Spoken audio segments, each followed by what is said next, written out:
Mateo, ang henyo. Credit to the author. M1291 hanggang 1300.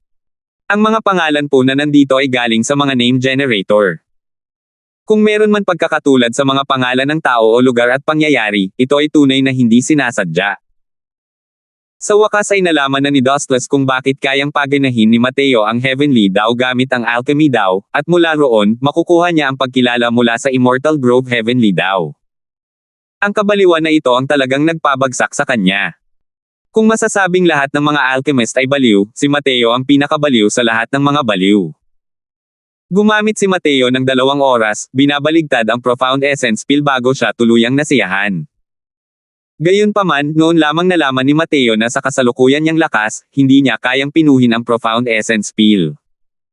Bukod pa rito, wala siyang lubos na pagkaunawa sa mga katangiang panggamot ng mga Divine Rank Spirit Medicine. Kahit pa ilagay talaga ang mga spirit medicine sa harap niya, hindi niya rin ito kayang pinuhin. Ang kasalukuyang Mateo ay isang ganap na baguhan sa landas ng alchemy. Sa wakas, paus na sinabi ni Dostles, mas mabuting bilasan mo na at pinuhin ang Profound Essence Pill. Sa ganitong bilis, magiging pailay ka na sa hinaharap. Noon lang bumalik sa katinoan si Mateo at natuklasang tama ang mga sinabi ni Dostles. Sa kasalukuyang kondisyon ng kanyang katawan, kung hindi niya agad aayusin ang gamot, maaaring isa na talaga siyang pailay sa hinaharap. Gayunpaman, natuklasan ni Mateo sa kanyang pagkadismaya na ang kanyang katawan ay gap na walang banal na asensya, at hindi niya kayang mabilis na pinuhin ang mga tabletang panggamot. Mabuti na lang at bumalik ang kanyang ulirat at nagawa niyang gabayan ang kanyang malalaman na katawan upang magamit ang kapangyarihan ng medicinal pill. Kahit medyo mabagal ang paggaling sa ganitong paraan, mas mabilis ito kaysa sa hindi sinasadyang pagsipsip.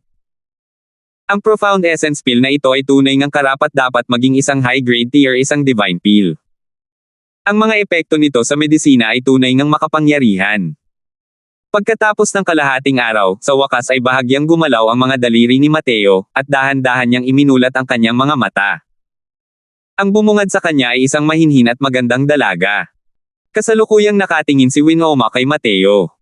Nang makitang nagising si Mateo, may bahid ng pagkagulat na sumilay sa kanyang mga mata. Ikaw ba ang nagligtas sa akin? Ang pagbuka ng bibig para magsalita ay iba sa pakikipag-usap gamit ang banal na pandama. Natuklasan ni Mateo na nahihirapan siyang magsalita dahil nanunuyo ang lalamunan niya. Nagmadaling kumuha ng tubig si Winoma. Uminom agad si Mateo ng isang malaking prasko ng tubig bago bahagyang bumuti ang pakiramdam. Ikaw ba ang nagligtas sa akin? Tanong muli ni Mateo. Tumanggaw si Winoma. Natigilan si Mateo, saka lamang naalala na tahimik ang kabilang panig. Si Winoma ay may taglay na tindig na parang sos at magandang mukha. Sayang at hindi niya maibuka ang kanyang bibig at makapagsalita. Maraming salamat sa nakapagliligtas na biyaya. Hindi kayang pasalamatan ng mga salita ang dakilang kabaitan. Kapag tuluyan ng gumaling ang mga pinsala ni Mateo, tiyak na gagantihan ko kayo, binibini. Taos-pusong sabi ni Mateo. Ngumiti si Winoma, ngunit umiling din. Alam ni Mateo na gusto niyang sabihin na ang pagliligtas sa kanya ay hindi para sa kapakanan ng pagbabayad. Sa pagkakataong ito, tumunog ang mapangutsyang malamig na tawa ni Rosalie sa isang tabi. Sabi niya, nakakatawa. Sira na ang banal mong dagat, may kapansanan na ang katawan. Isa ka ng pailay. Gusto mo pa ring mangako ng walang kabuluhan. Mabuti kong ate, mukhang nailigtas mo ang isang mayabang na tao. Kumunat ang noo ni Mateo. Alam na niya ang tungkol kay Rosalie na ito mula sa Dostles. Nang iligtas siya ni Winoma, mariing tinutulan ni Rosalie at nagbanta pa na hindi niya aalagaan silang dalawa. Ang pagkakaiba ng magkapatid na ito ay talagang hindi isang ordinaryong uri ng malaking bagay. Ang isa ay banayad at mabait, habang ang isa naman ay hindi lamang mabangis na parang ulupong, kundi kahit papaano ay malamig at walang puso rin. Ngumiti si Winoma nang may paghingi ng tawad kay Mateo. Malinaw na humihingi siya ng tawad sa kabastusan ng kanyang kapatid. Bumantong hininga si Mateo sa kanyang puso, ngunit pagkatapos ay nagtanong siya, ikaw ang nagbigay sa akin ng Profound Essence Pill, tiyak na mag-iisip ako ng paraan para maibalik sa iyo ang Profound Essence Pill. Nang makitang hindi siya pinansin ni Mateo, hindi napigilan ni Rosalie na magalit ng husto at sinabing, napakagaling na binata, nang ahas kang baliwalain ang binibining ito.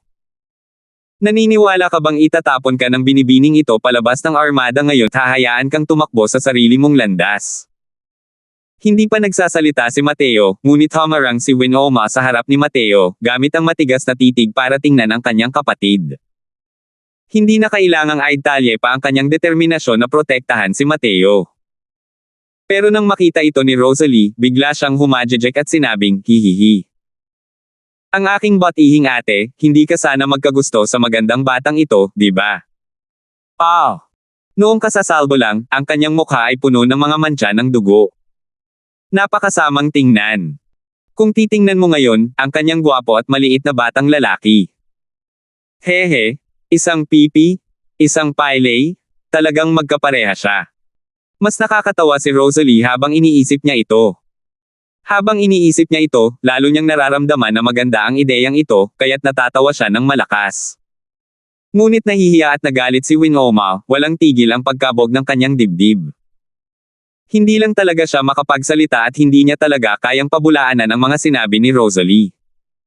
Biglang nagsalita si Mateo, si Miss Winoma ay maganda, mapagbigay, at mabait. Kung may lalaking makapagpakasal sa kanya, iyon ay kanyang biyaya. Pero Miss Rosalie, her. Ngumiti si Mateo at walang sinabi, ngunit hindi na nagpatuloy sa pagsasalita. Ang isang her ay malinaw at matalas na nagpahayag ng mapanghamak na saloobin. Dahil dito, agad na napatalon si Rosalie. Ipinagmalaki niya ang kanyang kagandahan na parang bulaklak at talagang hindi siya natalo kay Winoma. Ang kanyang katayuan sa pamilya Liang ay Diyos na lamang ang nakakaalam kung ilang beses na mas malakas kaysa kay Winoma. Minamaliit talaga siya ng lalaking ito. Baho mong bata, nilinaw mo sa binibining ito. Ano ang ibig sabihin ng her mo? Nasa bingit na ng pagngangalit si Rosalie. Sa totoo lang, walang gaanong katusuhan si Rosalie. Sa ilang taon na ito sa pamilyang Liang, halos ang kanyang ina ang namamahala sa mga gawain. Bakas na bakas sa mukha niya ang pagkamuhi niya sa kanyang ate. Kahit sino ay mahahalata iyon. Kung mayroon man siyang anumang kalokohan, tiyak na hindi niya ito ipahahayag ng ganito kaalata. Kaya naman, kahit alam niyang walang sasabihing maganda si Mateo, gusto pa rin niyang makinig. Tumawa si Mateo at sinabing, wala, ang ibig sabihin ay ikaw, Miss Rosalie. Ay wala sa antas ni Croswell. Halos pasabugan ni Rosalie ang sarkastiko niyang tono ni Mateo. Malinaw na sinasabi niya mas mababa ka sa ate mo sa lahat ng aspeto, kahit ibigay pa sa akin, ayoko pa rin. Sa Juhil City, ang mga batang amo na pumupunta para mag-matchmaking ay kinailangang pumila sa mahabang kalye. Minamaliit pa talaga siya ng lalaking ito. Ikaw, isang pailay, ang lakas ng loob mong hamakin ang binibining ito. Bricks, patayin mo ang lalaking ito para sa akin at itapon mo siya sa tabi ng kalsada para pakainin ang mga aso. Sanay din si Rosalie na maging dominanti, pumapatay ng mga tao sa isang salita lamang ng hindi pagkakasundo. Ito. Nag-aalangan na sabi ni Bricks. Nanlaki rin ang ulo ni Bricks nang makita niya. Mga bantay bahay lang sila. May alitan ng dalawang maliliit na ninunong ito, kaya napakahirap para sa kanya maipit sa gitna. Kahit na napakataas ng katayuan ng pangalawang binibini sa pamilyang Liang, alam niya mas pinapaborin pa rin ng kanyang Panginoon ang panganay na binibini.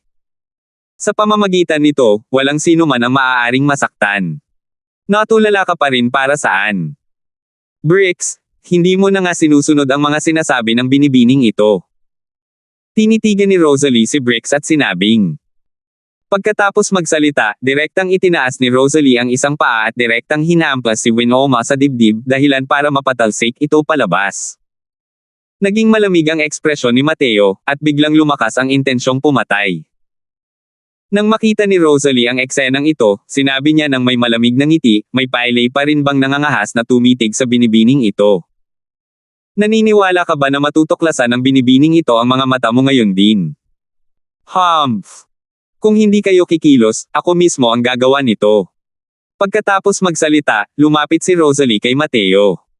Kumuha siya ng kumikinang na maliit na espada at sinugod ang mga mata ni Mateo. Kahit na nagawang ibuka ni Mateo ang kanyang bibig at magsalita, hindi siya makagalaw. Angkop na angkop ang sipa ni Rosalie, sumisipa hanggang sa hindi na makatayo si Winoma.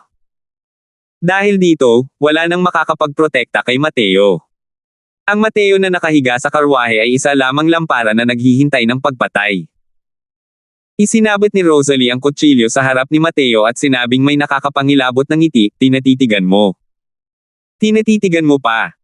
Sandali lang, hindi ka na makakatitigan pa. 1292. Natarante si Winoma. Nagpumiglas siya, gusto niyang bumangon. Pero ang sipa na ito ay talagang hindi magaan, hindi talaga siya makabangon. Habang pinapanood ang kutsilyong palapit ng palapit sa mga mata ni Mateo, nagsimulang humagulgol si Winoma sa pagkabalisa. Walang magawang tiningnan ni Briggs at ng iba pa ang eksenang ito. Kilalang kilala ang babaeng ito sa pagiging malupit at walang puso. Nang ahas pang ang harmony ng batang ito ang pangalawang babae, sawang-sawa na sa buhay. Nang masulyapan ni Winoma ang ekspresyon gamit ang kanyang mga peripheral, nakaramdam si Rosalie ng kasiyahan sa kanyang sarili. Ang pagiging ganito ni Winoma ang pinakagusto niyang makita. Ang hitsurang iyon na nanatiling walang pakialam sa pabor o kahihiyan, ang pinakakinaiinisan niya. Itinaas ni Rosalie ang kutsilyo at marahas na sinaksak. Hindi kayang tignan ng lahat ang eksenang ito, kaya't napapalingon sila. Pero matapos ang mahabang paghihintay, hindi na rin nila narinig ang sigaw ni Mateo. Lumingon at tumingin, bawat isa sa kanila ay hindi mapigil ang manlaki ang kanilang mga mata. Putok. Itinapon ang kutsilyo sa lupa. Isang bahid ng pagnanasa ang lumitaw sa mukha ni Rosalie. Malabo ang kanyang tingin, pulang-pula ang kanyang mukha. Ang kanyang dalawang kamay ay nagsimulang humaplo sa kanyang katawan. Isang pares ng malabong mga mata ang nakatitig ng diretso kay Briggs, na nagpangiwi sa buong katawan nito. Pangalawang binibini, ikaw. Naramdaman agad ni Briggs na hindi maganda ang nangyari. Ang kilos ni Second Miss ay malinaw na parang papasok na sa hit. Totoo nga, ang pangalawang palpak ay lumapit kay Briggs na may kasamang suntok at direktang pumulupot sa baywang nito, itinaas ang ulo nito, at hinalikan si Briggs ng may pagkabaliw. Kuya Briggs, matagal ka nang may gusto kay Rosalie. Ikaw. Tatanggapin mo si Rosalie, ha? Sige. Dahil sa boses ni Rosalie, nanlambot ang mga buto ni Briggs. Lahat ng gwardya ay lubos na natulala. Ito. Anong klaseng sitwasyon ito? Sa totoo lang, napakaganda ni Rosalie, at ang mapang-akit na ugali na ito ang dahilan kung bakit siya hindi mapaglabanan. Paanong hindi matitinag si Briggs? Maliban na lang, tinutokso lang ito. Ang daming taong nanonood, hindi ba't gusto na lang niyang patayin siya? Namutla sa takot ang mukha ni Briggs, gustong-gusto niyang itulak palayo si Rosalie. Pero kumapit si Rosalie sa kanya na parang plaster ng balat ng aso at ayaw bumitaw kahit anong mangyari. Hindi pangkaraniwan ang katayuan ni Rosalie sa pamilyang Liang. Hindi rin nang ahas si Briggs na gumawa ng matinding suntok. Halos mabaliw ang buong pagkatao niya. Ano pa ba ang pinagtatayuan ninyo? Dali, hilahin ninyo palayo ang pangalawang binibini. Nanginig ang anit ni Briggs at tila wala siyang kasabika na parang isang magandang dalagang naghahatid ng sarili sa pintuan. Kung ibabalik ito sa pamilya Liang at makikilala ng tusong iyon, tiyak na patay na siya. Saka lamang nagising ang grupo ng mga gwardya mula sa panaginip at dali-daling lumapit upang hilahin palayo si Rosalie. Nagpumigla si Rosalie at desperadong hinaila ang damit ni Briggs, hindi binibitawan. Mabuti na lang at sapat ang lakas ng mga gwardya. Sumugod ang grupo ng mga tao bago pa nila siya mahaila palayo. Gusot ang kasalukuyang si Rosalie, ang taas na bahagi ng kanyang katawan ay nagpapakita ng malalaking pats ng balat na kasing puti ng nyebe, na nagpalaway sa grupo ng mga gwardya. Kuya Briggs, gustong-gusto ka talaga ni Rosalie. Kunin mo na si Rosalie. Kahit pinipigilan, walang humpay pa ring nangungulit si Rosalie dahil sa pagkahumaling. Inayos ni Briggs ang kanyang damit, lumapit kay Rosalie, at nagsabing may kasamang pagsaludo, pangalawang binibini, pasensya na. Pagkatapos magsalita, hiniwa niya ang leeg ni Rosalie gamit ang isang palad. Natamba si Rosalie kasabay ng isang ungol. Pagkatapos gawin ang mga ito, dumiretso si Briggs kay Mateo. Pagkatapos ng paghihirap na ito, sa wakas ay nakabawi si Winoma at bumangon mula sa lupa. Nang makita ang eksenang ito, iniabot niya muli ang kanyang kamay at hamarang sa harap ni Mateo. Natigilan si Briggs at sinabing may kasamang pagsaludo, pinakamatandang binibini, nakita mo rin ang kalagayan ng pangalawang binibini, hindi alam ang pinagmulan ng batang ito. May kakaiba. Malamang hindi siya mabuting tao. Hindi mabuti para sa iyo na ipagtanggol siya ng ganito, hindi ba? Kumislap ang magagandang mata ni Winoma. Paglingon at pagsulyap kay Mateo, nakita niya ang kalmadong anyo ni Mateo. Lumingon siya at iminuwestre si Bricks. Itinuro niya si Rosalie. Ang ibig sabihin ay kasalanan ni Rosalie ang pangyayaring ito. Nanlaki ang ulo ni Bricks. Nakita niya ito mula simula hanggang katapusan at natural lang na alam niyang si Rosalie ang naghahanap ng gulo. Pero nasabi ni Winoma ang mga salitang ito. Hindi niya masabi. Isa lamang siyang nasasakupan at tanging si Mateo na hindi alam ang pinagmulan ng kaya niyang maging pinuno. Gayunpaman, hindi rin niya maintindihan kung paano iyon nagawa ni Mateo. Ayon kay Dustless, ang mga taong ito ay isa lamang grupo ng mga mortal. Kahit na sila ay mga mortal ng Dao Profound Realm. Nang marinig niya ang teoryang ito, napatalon din sa takot si Mateo. Sinabi ni Dustless na sa Heavenspan World, ang realm kung kailan ipinanganak ang isang martial artist ay kadalasang tinutukoy ng mga magulang. Halimbawa, ang pagsasama ng dalawang powerhouse ng Heavenly Emperor Realm, ang mga inapo na isisilang ay magiging Divine Lord Realm din. Mayroon pang ang isang tiyak na pagkakataon na manganak ng isang powerhouse ng True God Realm. Sa mga alamat, mayroon pang mga inapo ng Heavenly Emperor na ipinanganak bilang mga Empyrean. Dahil isa na itong True God Realm sa pagsilang, panalo na ito sa starting line. Mas lalong hindi kapanipaniwala ang Empyrean Realm. Nang panahong iyon, natuklasan din ni Mateo na kamangha-mangha ito. Ang pagsasama ng dalawang ordinaryong deity realm powerhouses, ang mga ipinanganak na inapo ay karamihan ay nasa Dao Profound Realm. Siyempre, ang pinakamababa ay ang nasa Dao Profound Realm. Ang mga nasa Dao Profound Realm ay tinatawag na mga mortal sa Heavenspan World. Sa Immortal Grove World, ang kaharian na hinahangad ng karamihan sa mga martial artists sa buong buhay nila ay mga mortal lamang din sa lugar na ito. Pero sa Heavenspan World, ang pagnanais na mag-cultivate patungo sa Deity Realm ay mas madali kaysa sa Immortal Grove World. Pero kahit na ganoon, ang pinakamaraming bilang sa Heavenspan World ay mga mortal pa rin. Sa grupong ito ng mga taong ito, iisa lamang ang makapangyarihang Deity Realm, at ito ay si Bricks Zhang. Kaya naman, kahit hindi makagalaw si Mateo, ang paggamit ng Sun Moon Heavenly Pupil para pabagsakin si Rosalie ay hindi man lang maituturing na pagod para makapagtaas ng kamay. Ang proteksyon ni Winoma ay nagpahirap sa mga bagay-bagay para kay Bricks. Nako, ano ba ang ginawa mo sa pangalawang miss? Hindi na lang tumingin si Bricks kay Winoma at tumingin kay Mateo habang sinasabi ito. Malamig na sabi ni Mateo, may mali ba kay Guard Zhang? Hindi ako makagalaw ngayon, tuluyang nawala ang aking banal na diwa. Ano sa tingin mo ang magagawa ko? Sa tingin ko, dapat ay talagang mahal ni Miss Rosalie si Guard Zhang, hindi ba? Hindi rin kailangang maging masyadong mapagkumbaba si Guard Zhang. Isa ka pa ring powerhouse sa Grotto Profound Deity Realm at lumampas na sa mga mortal. Kahit na may mangyari talaga kay Miss Rosalie, hindi rin siya nito mapapahiya. Nalungkot si Bricks Zhang, alam niyang walang kwenta ang sinasabi ni Mateo. Pero, lohikal ang pagkakasabi ni Mateo. Matagal na niyang tinititigan si Mateo ngayon lang at tiwala siyang imposibleng gumawa si Mateo ng kahit ano na hindi niya alam. Sa totoo lang, hindi talaga ginamit ni Mateo ang kahit kaunting bahid ng banal na asensya.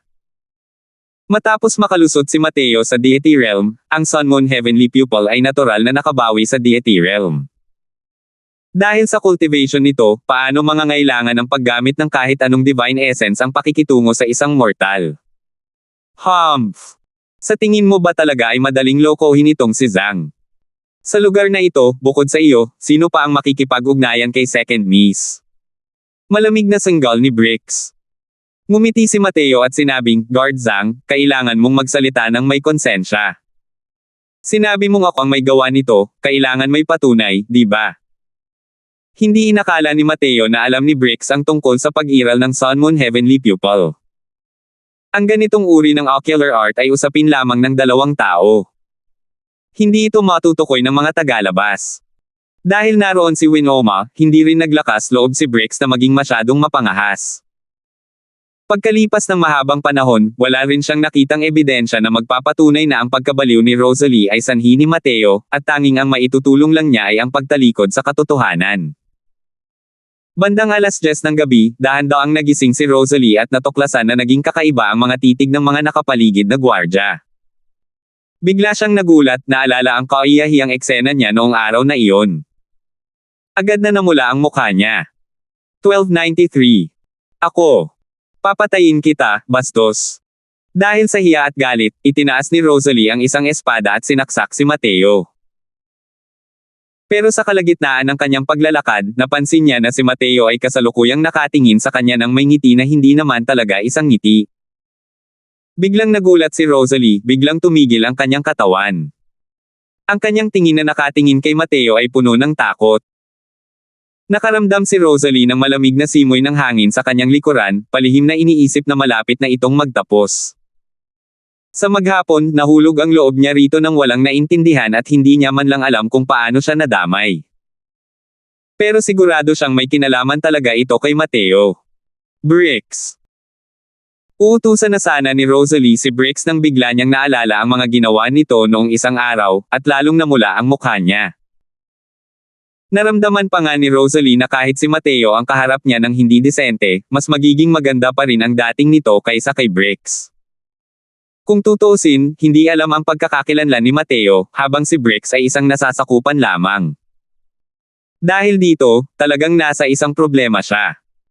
Hindi lang siya ang nasa problema, kundi pati na rin si Bricks at ang grupo ng mga gwardya.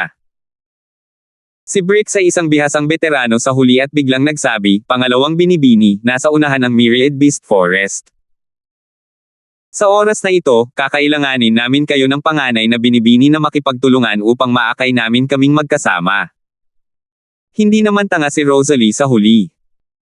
Nang makitang may paraan, dali-dali niyang sinabi, Manam, tama ang sinabi mo.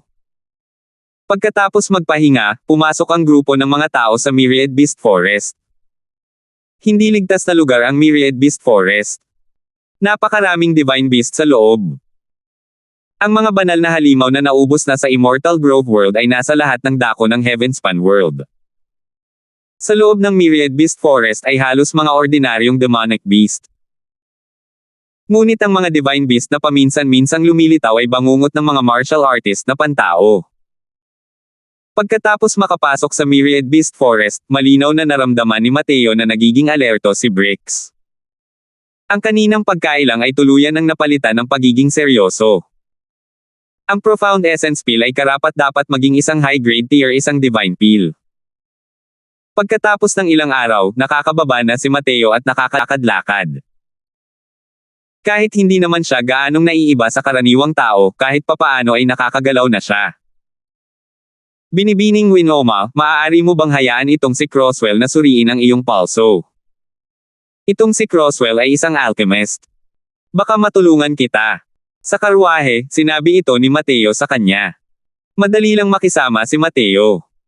Walang balak umiwas si Winoma at tumango na lang bilang pagsang-ayon.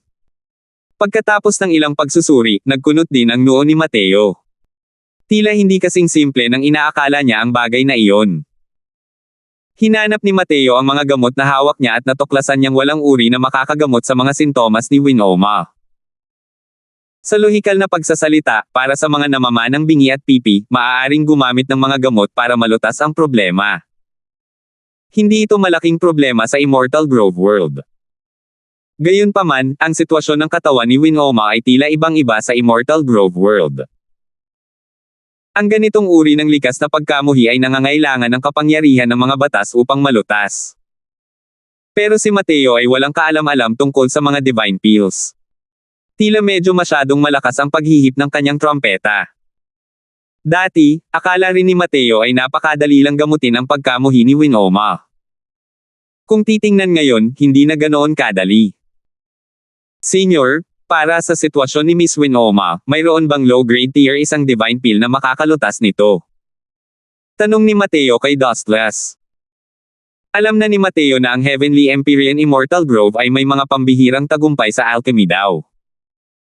Ang Soul Suppressing Pearl ang siyang maaasahan ng Heavenly Empyrean Immortal Grove. Tanging sa pamamagitan lamang ng sapat na malakas na puwersa ng kaluluwa makakamit ng isang tao ang sapat na dakilang mga tagumpay sa alchemy daw. Sabi ni Dustless, syempre naman. Sa tingin ko, noong ipinanganak itong si Winoma, dapat sana'y dumanas siya ng hindi nararapat na kalamidad, kaya nga nagresulta ito sa ganitong sitwasyon. Ang mga inapo ng mga powerhouse ng deity realm, kahit isang mortal, ay hindi rin papayag na mangyari ang ganitong sitwasyon. Ang sitwasyon ni Winoma ay kabilang sa mga batas na walang batas. Ang low-grade tier isang divine pill, ang wisdomless pill, ay kayang lutesin ang ganitong sitwasyon. Bamulong si Mateo, wisdomless pill. Senior Dustless, paano ko po ba dapat pinuhin ang medicinal pill na ito? Ang tanging divine pill na kayang pinuhin ni Mateo ngayon ay ang Tao-defying pill. Wisdomless pill, hindi pa niya ito naririnig noon. Natural lang, imposibleng pinuhin ito. Ang alchemy daw, sa isang banda, ay ang pag-unawa sa heavenly daw. Sa kabilang banda, ito ay isang malalim na pag-unawa sa mga gamot na pang-espiritu. Napakahalaga ng dalawang aspeto. Maaaring halos hindi umabot sa ganitong antas ang pagkaunawa ni Mateo sa alchemy daw. Pero pagdating sa mga gamot na pang-spiritual, wala siyang kaalam-alam. Naglista si Dustless ng iba't ibang uri ng mga gamot na may kinalaman sa espiritu. Ngayon lang narinig ni Mateo ang tungkol sa mga ito. Hawak ang mentalidad na subukan ito, sinabi ni Mateo kay Winoma, Miss Winoma, pamilyar ka ba sa heart-linking grass, Tianwang branch, purple caltrop, o sa tatlong uri ng spirit medicines na ito? Medyo nagulat si Winoma. Ngunit matapos tumitig ng walang emosyon, naglakad siya papunta sa isang karwahe at itinuro ang isang kahon na gawa sa kahoy. Ito ang puso na nag-uugnay ng damo. Sa ilalim ng gabay ni Dustless, alam ni Mateo ang pinagmulan ng spirit medicine sa loob ng kaong ito. Medisina ng banal na ranggong espiritu, heart-linking grass. Inabot ni Mateo ang kamay niya papunta sa kahon na gawa sa kahoy ngunit pinigilan siya ni Brick sa kalagitnaan. Nako! Dahil sa mukha ng panganay na binibini, dapat akong magparaya. Pero ang mga gamot na ito ay pawang mga bagay na binili ni Master. Napakahalaga ng mga ito. Kung gusto mong hawakan, huwag mong sisihin ang zang na ito sa hindi pagiging magalang. Puno ng paghamak ang mga salita ni Bricks.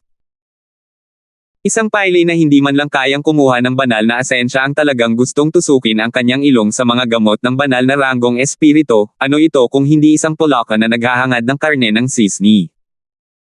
Ang mga gamot na ito mula sa banal na ranggong espiritu ay pawang mahahalagang reserbang material ng pamilyang Liang. Paano niya hahayaang makapasok dito ang isang estranghero? Tumawa si Mateo at sinabing, ganito pala. Itong si Croswell ang bastos.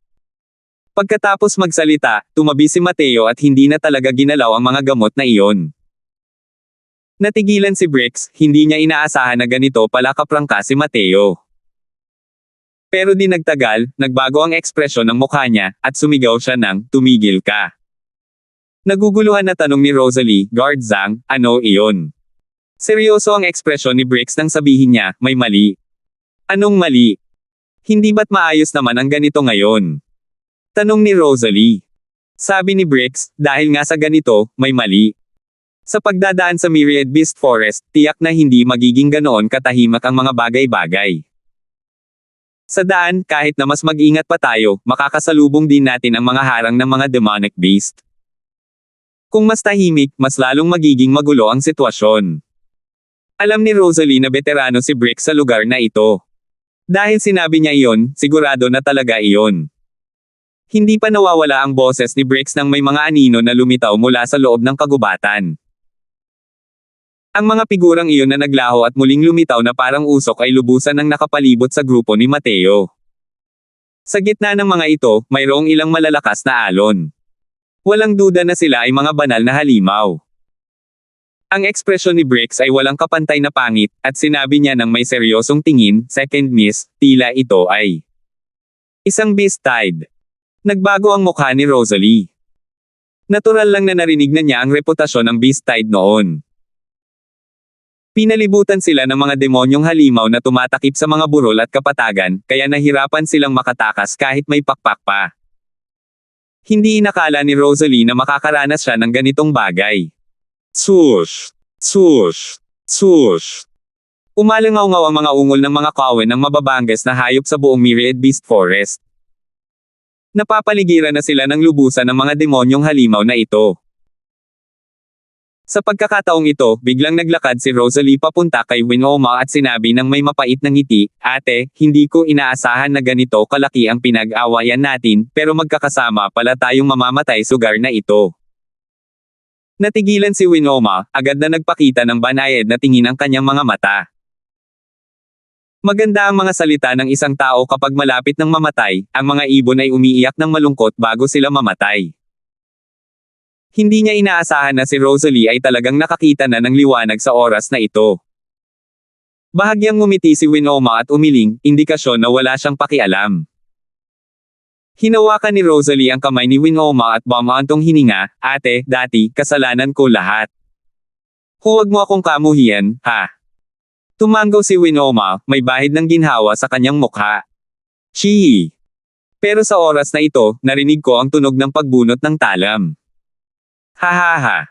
Ang mga demonyong halimaw ay lubhang sensitibo sa sariwang dugo. Aking batihing ate, kung mamamatay ka, maaari nitong palayain ng buhay ang nakababatang ate na ito. Maituturing din tayong mga tunay na mapagmahal na magkapatid. Sabi ni Rosalie kasabay ng malakas na tawa. 1294. Hindi maikakailang plinano ang talim na ito. Isang hiwa ang direktang pumutol sa aorta ni Winoma. Agad na bumuhos ang dugo. Kahit na ang mga demonic beast na ito ay Tearsham, para silang mga desyertong beast ng Immortal Grove World, mababangas at hindi pa nagiging sibilisado. Nang maramdaman ang lasa ng dugo, lahat sila ay biglang sumugod kay Winoma ng may pagkabaliw. Nang sandaling iyon, muntik nang maniwala si Mateo. Hindi ko inaasahan na itong si Rosalie ay kasing lason pala ng isang ulupong na pinakain ang kanyang ate sa bibig ng tigre para makatakas. Dumaan si Rosalie, ang kanyang figure ay 1,000 talampakan na ang layo. Bricks, Terra na. Pangalawang binibini, ito. Ano? May lakas ka ba ng loob na harapin ang daluyong na ito? Umiling si Bricks. Siguradong ikamamatay niya ang sitwasyong ito. Kung gayon, ano pa ang hinihintay mo? Hindi ba't gusto ng aking magaling na ate ang gigolo na iyon? Ang pagiging kaparehan niya at ang pagkakaroon ng parehong kapalaran, dapat ay nagpapasalamat sa akin si ate. Nakangising sabi ni Rosalie. Sumulyap si Bricks doon nang may kaawa-awang tingin. Bumaantong hininga siya at pinangunahan ang grupo ng mga gwardya na lumabas sa Cob-Cob. Doon, hindi pa nakikita ang mga profile ni Winoma at Mateo dahil nababalot na ito ng mga nagwawala at nagngangalit na mga demonyong halimaw. Isang bahid ng mapagmataas ng ngiti ang sumilay sa mga labi ni Rosalie. Sa wakas, namatay na ang nakakainis na babaeng iyon. Kahit nakaramihan sa mga demonic beast ay naakit ni Winoma, marami pa ring demonic beast sa paligid. Hindi ganoon kadali para sa kanila na gustuhing tumakas. Labis na lumaban ang grupo ng mga gwardya. Sa isang kisap mata, sumiklab sila ilang milya ang layo. Pangalawang binibini, hindi tama to. Bakit pakiramdam ko ay parami ng parami ang mga demonyong halimaw, hindi ko sila kayang patayin ng tuluyan. Seryosong sabi ni Bricks. Malinaw na natanto rin ni Rosalie ang problemang ito, kaya naging napakapangit ng kanyang ekspresyon. Baliw na yan, hindi ka na makapaghintay kahit sandali. Walang silbi talaga. Huwag ka nang magmadali. Bilisan mo at lumabas ka na. Kung hindi, wala ni isa sa atin ang makakatakas. Galit na sabi ni Rosalie. Hindi lahat ay nangahas na mag-atubili, at sama-samang nagsikap na makalusot. Tunay ngang karapat-dapat si Bricks na maging isang makapangyarihang nilalang sa Grotto Profound Deity Realm. Ang paglalakad kasama ng mga Tearsham na demonic beast na ito ay parang pagpasok sa isang lupang walang nakatira ng walang harang. Gayunpaman, ang bilang ng mga demonic beast ay talagang napakarami para mapatay ng tuluyan. Umungol. Isang napakalakas na dagandong ang umalangaw-ngaw. Biglang nagbago ang ekspresyon ng mukha ni Bricks. Mula sa pressure na ito, masasabi niyang isa itong tunay na banal na halimaw. Isang imahe ang biglang dumaan, ang ekspresyon ni Bricks ay lubhang nagbago at agad itong naharangan. Boom! Ang makapangyarihang Bricks ay direktang natamba palabas, at bumuga ng gininto ang dugo. Ito ang natatanging tatak ng mga powerhouse ng Deity Realm. Isa itong Cloud Soul Sound Rending Leopard. Sigaw ni Brix sa gulat. Ang isang Cloud Soul Sound Rending Leopard ay masasabing mga demonyong halimaw na may ranggong Panginoon sa kagubatan. Hindi kalakihan ang katawan nito, ngunit ang bilis nito ay walang kapantay na kakaiba. Halos 2 hanggang 3 beses ito ng kakayahan ng mga martial artists sa iisang larangan.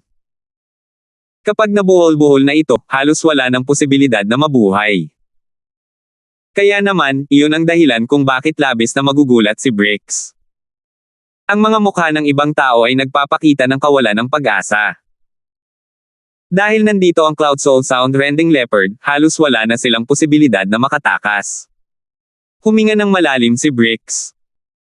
May bahid ng kabangisan na sumilay sa kanyang mga mata, at sinabi niya, protektahan ninyong lahat si Second Miss para makalusot.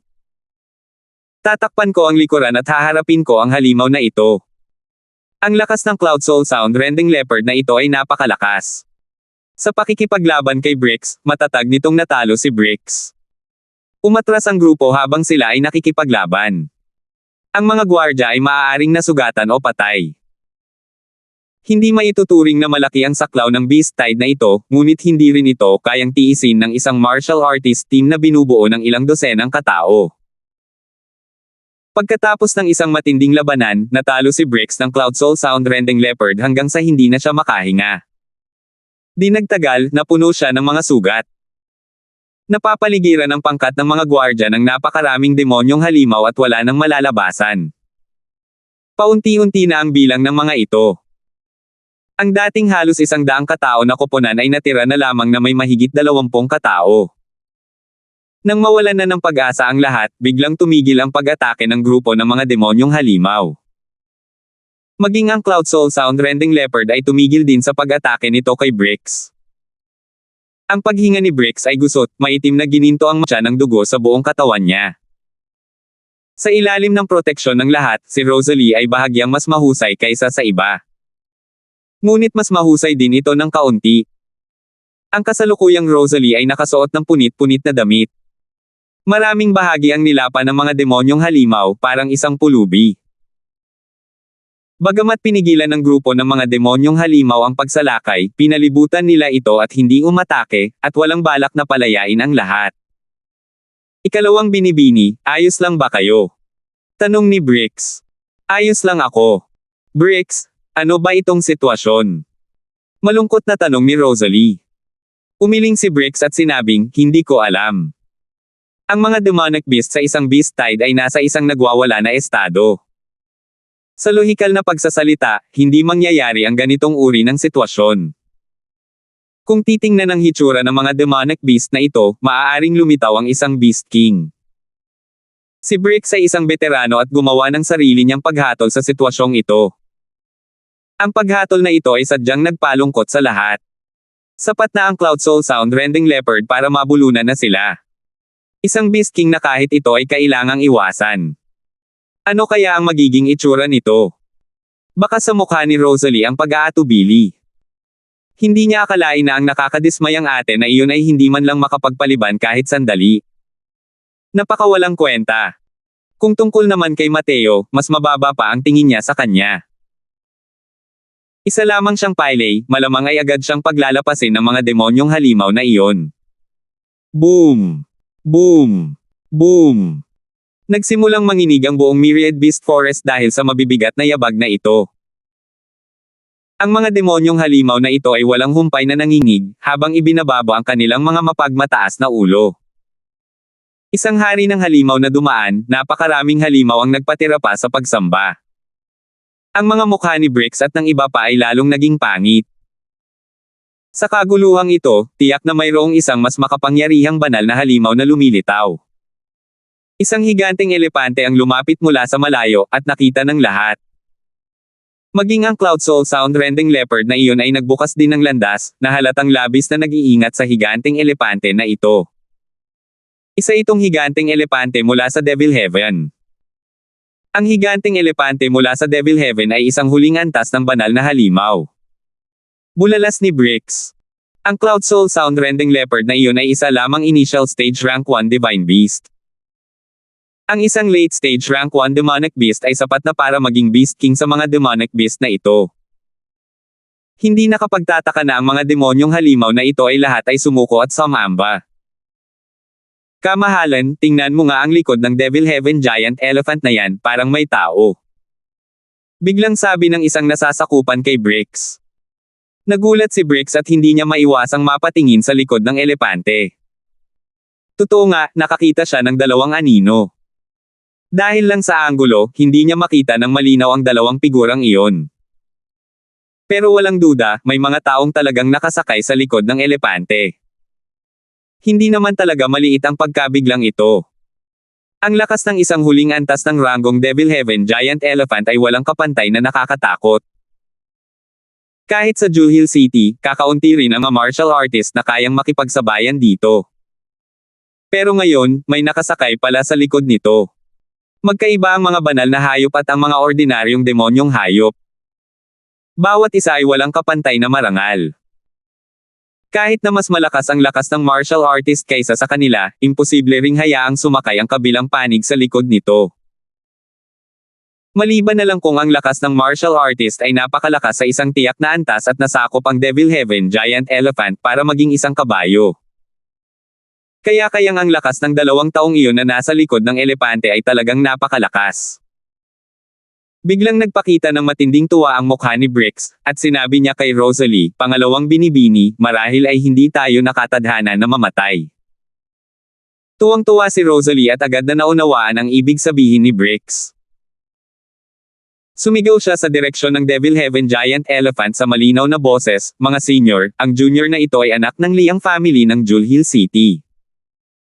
Sa kasamaang palad, nakasalubong ko ang beast tide na ito habang dumadaan ako sa Myriad Beast Forest. Sana ay may 2 senior na kumilos para iligtas kami. Tiyak na magpapasalamat ng malaki ang Liang family sa 2 senior. Malakas pa rin ang impluensya ng pamilyang Liang sa lugar ng Jewel Hill City. Naniniwala si Rosalie na tiyak na narinig na ng kabilang panig ang tungkol sa dakilang pangalan ng pamilyang Liang noon pa. Sa oras na ito, lumapit ang Devil Heaven Giant Elephant. Isang mapangutyang boses ang nagmula sa ibabaw ng likod ng elepante, napakabagal ninyo. Bakit hanggang dito lang ang nilakad ninyo? 1295. Nanlaki ang mga mata ni na Rosalie, Bricks, at ang grupo ng mga gwardya, habang nakatitig sa 2 figurang nasa likod ng elepante nang hindi makapaniwala. Nagduda pa nga sila kung mali ba ang nakita nila o hindi. Ang mga nakasakay sa likod ng elepante ay walang iba kundi sina Mateo at Winoma, na inakala nilang matagal nang nasawi sa agos ng halimaw. Natulala si Rosalie. Hindi niya inaasahan na ang mga senior, na pinagmamakaawaan niya ay silang 2 pala. Pero paano ito naging posible? Ang sinasakyan nila ay isang late-stage rank 1 divine beast. 2 walang kwentang nilalang ang talagang sumuko sa isang banal na halimaw. Paano ninyo magagawa? Paano ninyo magagawa? Bulong ni Rosalie, hindi pa rin makapaniwala sa katotohanang nakita niya sa kanyang harapan. Hindi lang siya, si Bricks ay mayroon ding mukhang nalilito. Ang Devil Heaven Giant Elephant ay napaka-violent. Masasabing nakakapatay ito agad. Sa totoo lang, napigilan ito nilang 2. Sumulyap si Mateo sa kanila at bahagyang ngumiti, ituloy nyo na ang paglalaro, dadaan lang kami at hindi namin kayo iistorbahin. Nabahala si Rosalie sa loob-loob niya. Kapag umalis na si Mateo, siguradong patay na sila. Ate, ako ang nakababata mong kapatid. Hindi kaya't papanoorin mo lang ang sarili mong kapatid na babae na mapatay ng mga demonyong halimaw na ito nang walang gagawin. Sigaw ni Rosalie. Matalino si Rosalie. Alam niyang hindi siya ililigtas ni Mateo, pero ililigtas siya ni Winoma. Totoo nga, nang inag ang magandang katawan ni Winoma at gumamit ng nagmamakaawang tingin para tumingin kay Mateo. Malinaw na ang kahulugang iyan. Inaasahan niyang iligtas ni Mateo si Rosalie. Bahagyang bumantong hininga si Mateo. Napakabait talaga ng babaeng ito. Kahit na ganoon ang trato sa kanya ni Rosalie, pinili pa rin niya itong tiisin. Gayunpaman, hindi ganoon kabait si Mateo. Ang ganitong uri ng babaeng pusong ulap, kapag nailigtas niya ito, maaaring magdulot ito ng ilang insidente sa hinaharap. Hey! Ginagamit mo ang sarili mong ate bilang pain para ipagpalit sa pagkakataong makatakas ka. Miss Rosalie, napakabuti mong kapatid. Ngayon, gusto mo na namang samantalahin ang kabaitan ni Miss Winoma. Napakagat ng mariin si Rosalie sa ibabang labi, habang namumuo ang mga luha sa kanyang mga mata. Tunay na isang tanawin na hindi mapigilan ng mga tao ang pagpapakita ng magiliw na pag-aalaga. Ate, mali ako. Alam ko talagang mali ako. Ngayon lang, nalito rin sandali si Rosalie, kaya ko gagawin yung bagay na mas malala pa sa baboy o aso. Hinga, hinga. Gaya ng sinabi niya, nagsimulang sumangot si Rosalie. Ang hitsura niya ay banayad at nakakaantig. Tunay ngang pinalambot ni Winoma ang puso niya.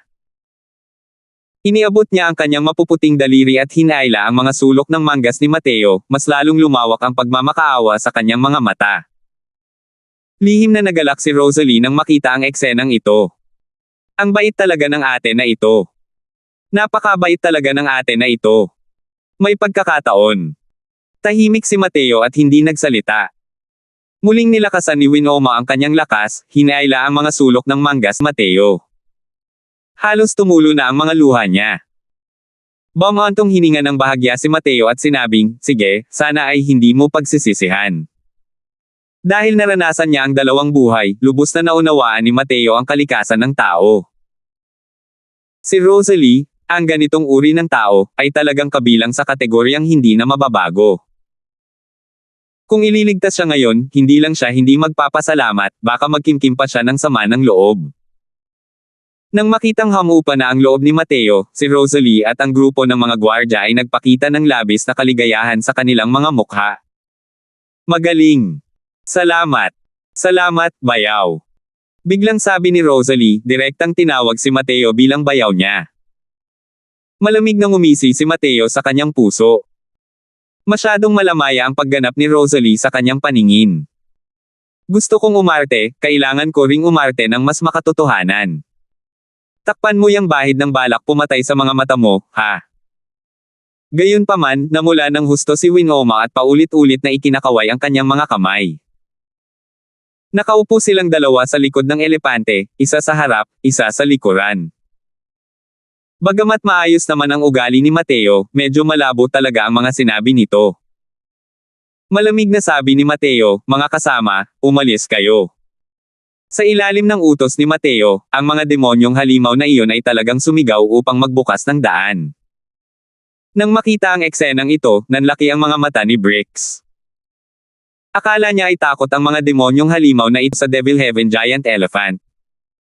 Kung titingnan mo ngayon, takot pala sila kay Mateo. Si Mateo ay isa lamang pailay na ang banal na dagat ay napilayan. Paano niya nagawang matakot sa kanya ng ganito ang mga demonyong halimaw na ito? Sa anong batayan? Higit sa lahat, sa mga demonyong halimaw na ito, naroon pa ang Cloud Soul Sound Rending Leopard at Devil Heaven Giant Elephant, ang ganitong uri ng mga banal na halimaw. Paano nalaman ni Brix na kahit nausayang na ang cultivation ni Mateo, naroon pa rin ang aura ng lahi ng dragon sa katawan niya? Sinabi ni Dustless na ang lahi ng dragon ay isang napakarangal na bloodline ng Divine Beast kahit na sa Heavenspan World. Matapos makarating si Mateo sa Deity Realm, ang kanyang bloodline ay umabot na sa Divine rank. Paano nagawang maglakas loob na maging walang pidyo sa harap niya ang mga malademonyong halimaw na ito sa Myriad Beast Forest? Ang isang simpleng daluyong na parang halimaw ay hindi dapat ikatakot ni Mateo. Gayunpaman, nagmukhang matalino si Rosalie at naglaro ng isang kasuklam-suklam na eksena, na lubos na naglantad sa kanyang pagkatao. Nakatitig si Brix kay Mateo, ang mga titig nito ay puno ng takot. Alam ng lalaking ito na nagmula sa Diyos kung saan tila napakapambihira.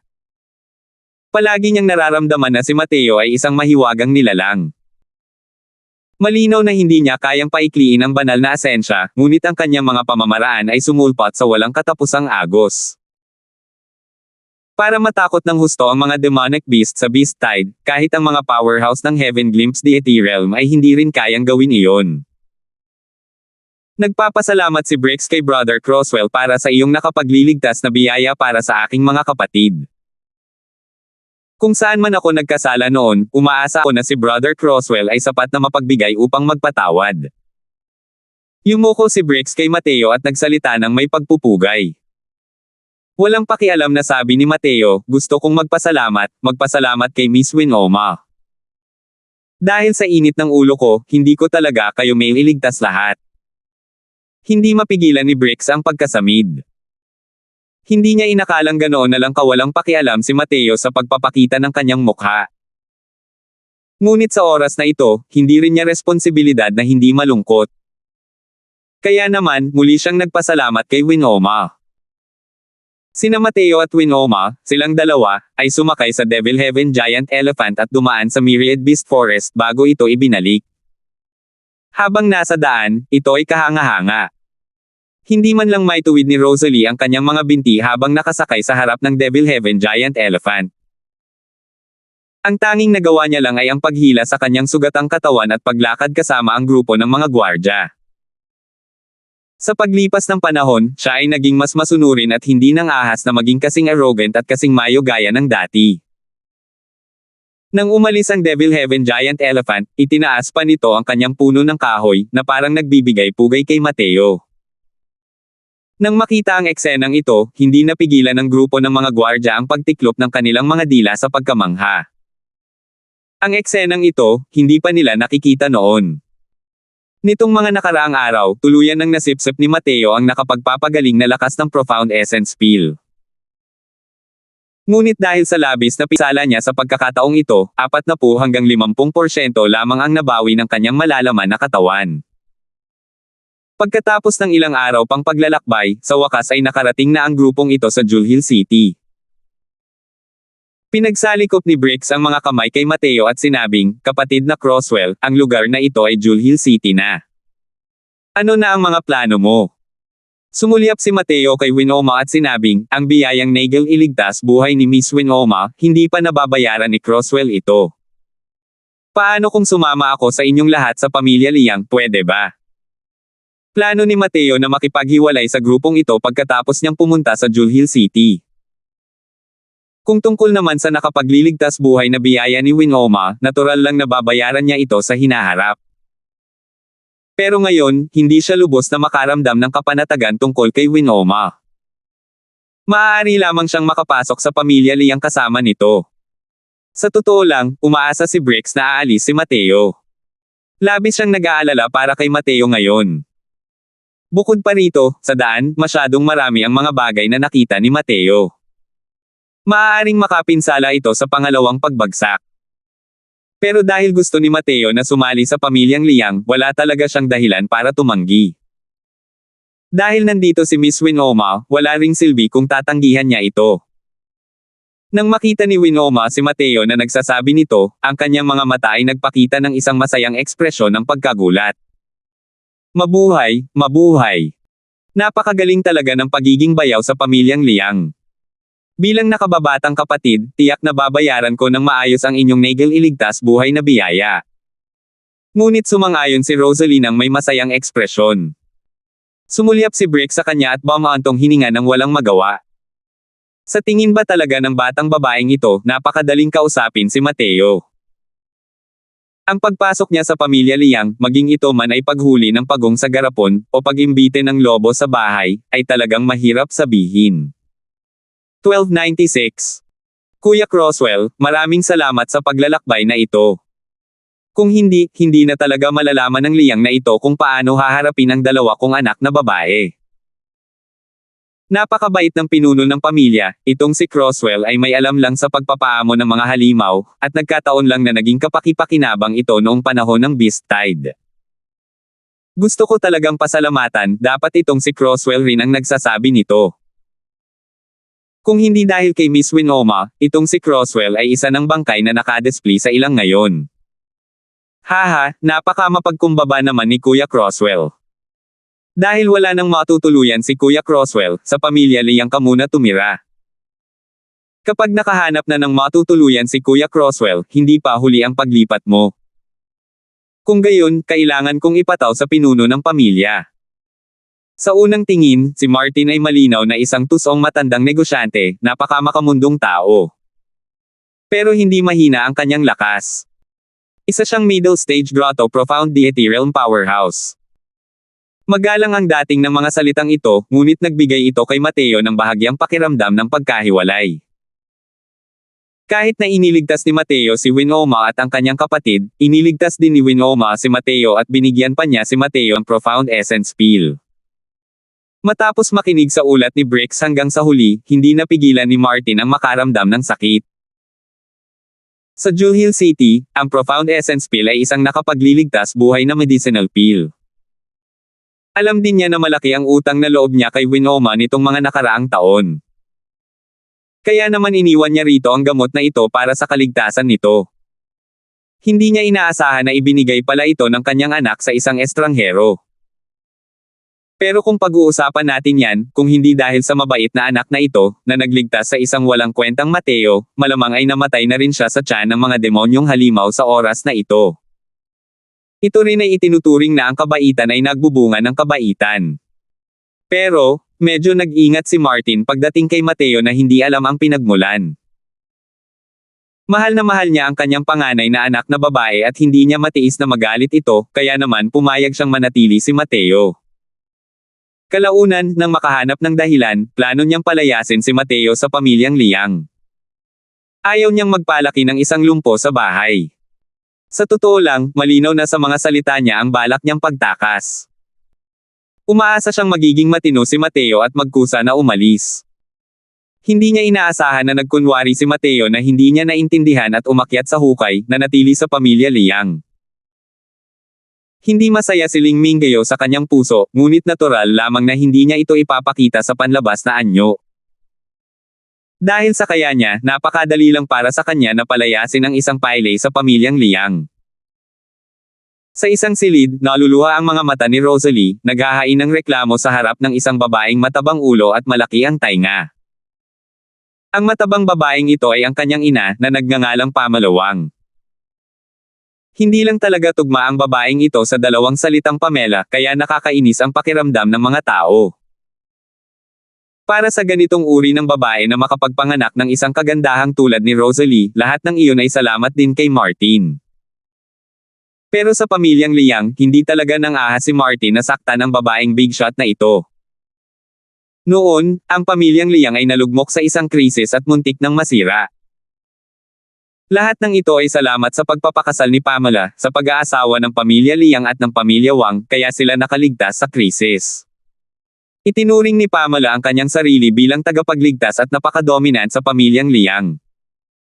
Nay, hindi mo alam. Marunong gumamit ng evil arts ang punk na yun at niloko niya ng husto ang anak na yun. Hinala ko, siya ang unang tumawag ng Beastide ngayon. Talagang nagustuhan niya si Winoma, ang hitsura ng babaeng yun, at sadyang sinubukang magpakabait dito. Mabuti na lang at matalino ang anak, kung hindi. Kung hindi. Nay, malamang hindi mo na makikita si Rosalie. Hinga, hinga. Sumugod si Rosalie sa yakap ng kanyang ina, habang umiiyak. Binigyan niya ng palamuti ang mga pangyayari noong biyahe para marinig ni Pamela. Baliw na baliw si Pamela sa anak na ito noong una pa lang. Kahit hindi siya magdagdag ng mga makukulay na detalye, hindi rin siya magiging magalang kina Winoma at Mateo. Nang makita ang kanyang anak na umiiyak ng malungkot, mas lalo siyang nagalit sa galit, at namuo ang mga laman sa kanyang mukha. Rosalie, makakaasa ka. Tiyak na hahanapin ni nanay ang hustisya para sa iyo. Ayos lang kung medyo matino ang batang iyon at umalis, pero dahil napunta siya sa pamilya Liang, iisa na lang ang daan niya papuntang impyerno. Isa pa, ang putang iyon, mukhang masyadong mapagbigay pa rin si nanay sa kanya dati. Sa pagkakataong ito, kailangan ko siyang paalalahanan ng mabuti. Isang malamig na liwanag ang sumilay sa tingin ni Pamela, at sumigaw siya, halina kayo, mga kasama. Isang katulong ang pumasok ng natatarantang at bumati habang nakahalukip-kip ang mga kamay sa ibabang kanang bahagi, na nagsasabing, Ginang. Tawagin mo si Martin para sa akin, ngayon din. Kaagad. Matigas na sabi ni Pamela. Opo, Ginang. Halatang takot na takot ang katulong sa matabang ito, kaya dali-daling tumakbo palayo. Martin, hayaan mong sabihin ko sa iyo, ang batang iyon na may apelyidong Crosswell ay dapat mamatay. Kung hindi, ibabalik ko si Rosalie sa pamilyawang bukas. Galit na sabi ni Pamela. Nanlaki ang ulo ni Martin, sukdulan na ang kanyang sawang-sawa sa babaeng ito. Noon, wala na siyang ibang pagpipilian kundi pakasalan ang mataba at pangit na babaeng ito. Bagamat nalagpasan niya ang balakid, itinuturing din itong nag-imbita ng lobo sa bahay. Ang babaeng ito ay parang isang asong baliw, agresibo at mapang-ipang, nagpapanggap na metrona ng pamilya Liang, at gustong makialam sa lahat ng bagay. Dahil din mismo rito kung bakit lalong nami-miss ni Martin ang kanyang dating asawa, ang ina ni Winoma. Gayon din, isang babae, ngunit bakit napakalaki ng pagkakaiba. Pero kahit na ganoon, nilunok na lang niya ang kanyang mga hinaing at nahihirapang sinabi, ito. Hindi naman ito masyadong maganda, di ba? Tutal, iniligtas naman ni Mateo ang dalawa nating anak na babae. Kung mamamatay siya sa pamilya Liang sa hindi malamang dahilan, sino pa ang maglalakas loob na makipagnegosyo sa ating pamilya Liang sa hinaharap? Nanlamig ang ekspresyon ni Pamela, at sinabi niya, Martin, huwag mo akong bigyan yan. Hanggat pinapapatay mo siya ng hindi nalalaman ng mga Diyos at multo, sino ang makakaalam na may ganitong bagay? Isa lang siyang pilay, may mag-aalala ba na mawalan ang mundong ito ng isang pilay? Hey! Iniligtas niya ang dalawa nating anak na babae. Marahil, ang halimaw na alon na iyon ay tinawag niya noong una pa lang. Naningkit ang mga mata ni Martin. Hindi niya talaga naisip ang posibilidad na ito noon. Nang makita ito ni Pamela, bigla niyang binago ang kanyang tono at sinabing, Martin, ang kakayahan ng halimaw na yan na paamuin ay pambihira. Basta't kaya mong ibuka ang bibig niya. May masamang tingin si Pamela, at baka sa mukha niya ang pagmamalaki sa sarili. Kahit malaki ang ulo at tenga niya, hindi pa rin siya tanga. Sa katotohanan, ang katusuhan ni Pamela ay mas malalim kaysa kay Rosalie. Kung hindi, anong batayan niya ang makakapidyaw sa padre de pamilya, si Martin? Nang banggitin ni Rosalie ang kakayahan ni Mateo na paamuin ang halimaw, naisip na niya iyon. Si Mateo, isang pilay, ay kayang kontrolin ang isang late-stage rank 1 na Devil Heaven Giant Elephant. Kung ang ganitong uri ng pamamaraan ay makukuha ng pamilyang Liang, ang pamilyang Liang ay magiging numero 1 dakilang pamilya ng Jewel City sa isang iglap lamang. Maraming divine beast sa loob ng Myriad Beast Forest. Hindi rin maaaring baliwalain ang lakas ng pakikipaglaban na ito kung sakaling makahuli ng ilan. Nanginig ang buong katawan ni Martin. Hindi na maitago ang sakam na tingin sa kanyang mga mata. Hey, si Mrs. talaga ang mas makakabuti sa akin. Simula nang ikasal ako kay Mrs., ang pag-unlad ni Martin nitong mga nakaraang taon ay naging mas maayos ng mas maayos. Ngayon, may pag-asa pang maging numero 1 pamilya sa Jewel City. Sabi ni Martin nang may pananabik. Wala siyang pakialam sa buhay at kamatayan ni Mateo. Ang nasa isip niya ay ang mga iniisip ni Winoma. Ngunit ngayon, ang mga salita ni Pamela ay lubos na pumukaw sa ambisyon sa kanyang puso. Kayang kontrolin ng Beast Arts ang isang late-stage rank 1 Divine Beast, paanong hindi nito maiinggit ang mga tao? Kung ikukumpara sa nangungunang pamilya sa Jewel City, ano ang maituturing na halaga ng maliit na buhay ni Mateo? Buong pagmamalaking sabi ni Pamela, syempre naman. Alam kong nami-miss mo pa rin ang patay na multo nitong mga nakaraang taon, pero hindi mo rin ito pinag-isipan ng mabuti. Kung wala ako, Pamela, paano ka magkakaroon ng oras para ihambing ang dating paghihirap sa kasalukuyang kaligayahan? 1297. Walang kaalam-alam si Mateo na itinuturing na siya ng pamilya Liang bilang isang matabang tupa, at plano nila itong patayin. Ang ikinababahala niya ngayon ay kung paano niya aayusin ang kanyang banal na asensya at hahayaan ang kanyang sarili na mabawi ang enerhiya ng asensya. Nasira ang banal na dagat, tuluyang nawala ang enerhiya ng asensya. Hindi na nagawang pinuhin ni Mateo ang mga tableta. Dahil hindi niya kayang pinuhin ang mga tableta, hindi na makakabangon ang kanyang banal na dagat. Walang katapusang pag-ikot ito, na nagpapalaki sa kanyang ulo. Siyempre, masasabing si Mateo ay isang ganap na ordinaryong tao lamang sa mga gamot ngayon. Ang taong nagpagana sa Heavenly daw gamit ang alchemy daw ay isang ganap na ordinaryong tao rito. Ang kasalukuyang si Mateo ay nakaupo sa dilim. Senior Dustless, mayroon ka bang paraan para malutas ang kasalukuyang sitwasyon ko? Walang magawa si Mateo at tanging kay Dustless lang siya humingi ng tulong. Tutal, sinundan ni Dustless ang Heavenly Empyrean Immortal Grove at tinahak ang Heavenspan World ng walang harang. Ang mga bagay na alam niya ay mas marami pa kumpara sa kanya.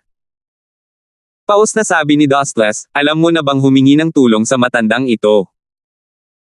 Noon, sinabi ko sa iyo na huwag mong ipagmalaki ang iyong kahusayan. Ngayon, pinagdusahan mo ang bunga ng iyong masasamang gawa, hindi ba?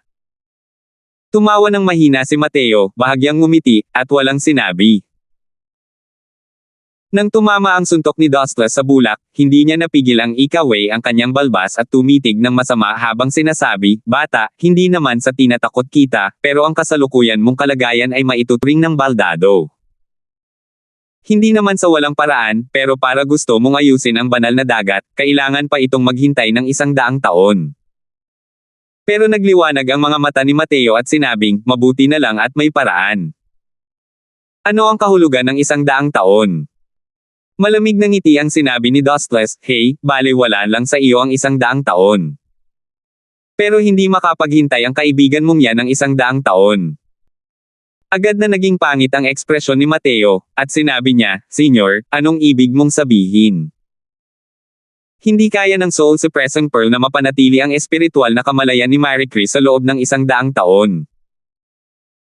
Wala ring nagawa si Dustless habang sinasabing, kung nasa kasagsagan ako ng aking panahon, kalimutan mo na ang 100 taon, kahit 1,000,000 taon ay hindi rin problema. Pero ang aking kasalukuyang kalagayan, maaari akong tumagal ng hanggang 10 taon pa, at matutulog na naman ako. Kumabog ng malakas ang puso ni Mateo, hindi niya inaasahan na ganito pala kalala ang kalagayan ni Dustless. Huminga siya ng malalim at sinabing, Senyor, paano ko po kayo mapapanumbalik ng lakas? Bumantong hininga si Dustless at sinabing, ang 3 dakilang kayamanan ng espiritu ng Empyrean ay konektado sa dugo sa Heavenly Empyrean Immortal Grove. Sa pagkamatay ng Immortal Grove, ang 3 dakilang kayamanan ng espiritu ng Empyrean ay magdurusa ng matinding pinsala. Kaya naman nakatulog ang matandang ito. Kahit hinayaan mong magising ang matandang ito, kung hindi mo mabibigyan ng sapat na sustansya ang matandang ito, hihina pa rin ang matandang ito, hanggang sa makatulog ako. Sa simula, dahil hinihigop ko ang Death Soul Tree, hindi rin ito umabot sa puntong makatulog ako ng mabilis. Pero ang pagpapanatili ng sigla ng maliit mong kaibigan ay nangangailangan ng malaking lakas. Sa kasalukuyan kong kalagayan, maaari pa rin akong tumagal ng 10 taon. Noon lang nalaman ni Mateo kung gaano kaseryoso ang sitwasyon. Kapag nakatulog si Dustless, hindi na niya mapapanatili ang espiritual na kamalayan ni Marie Chris, at mamamatay ito.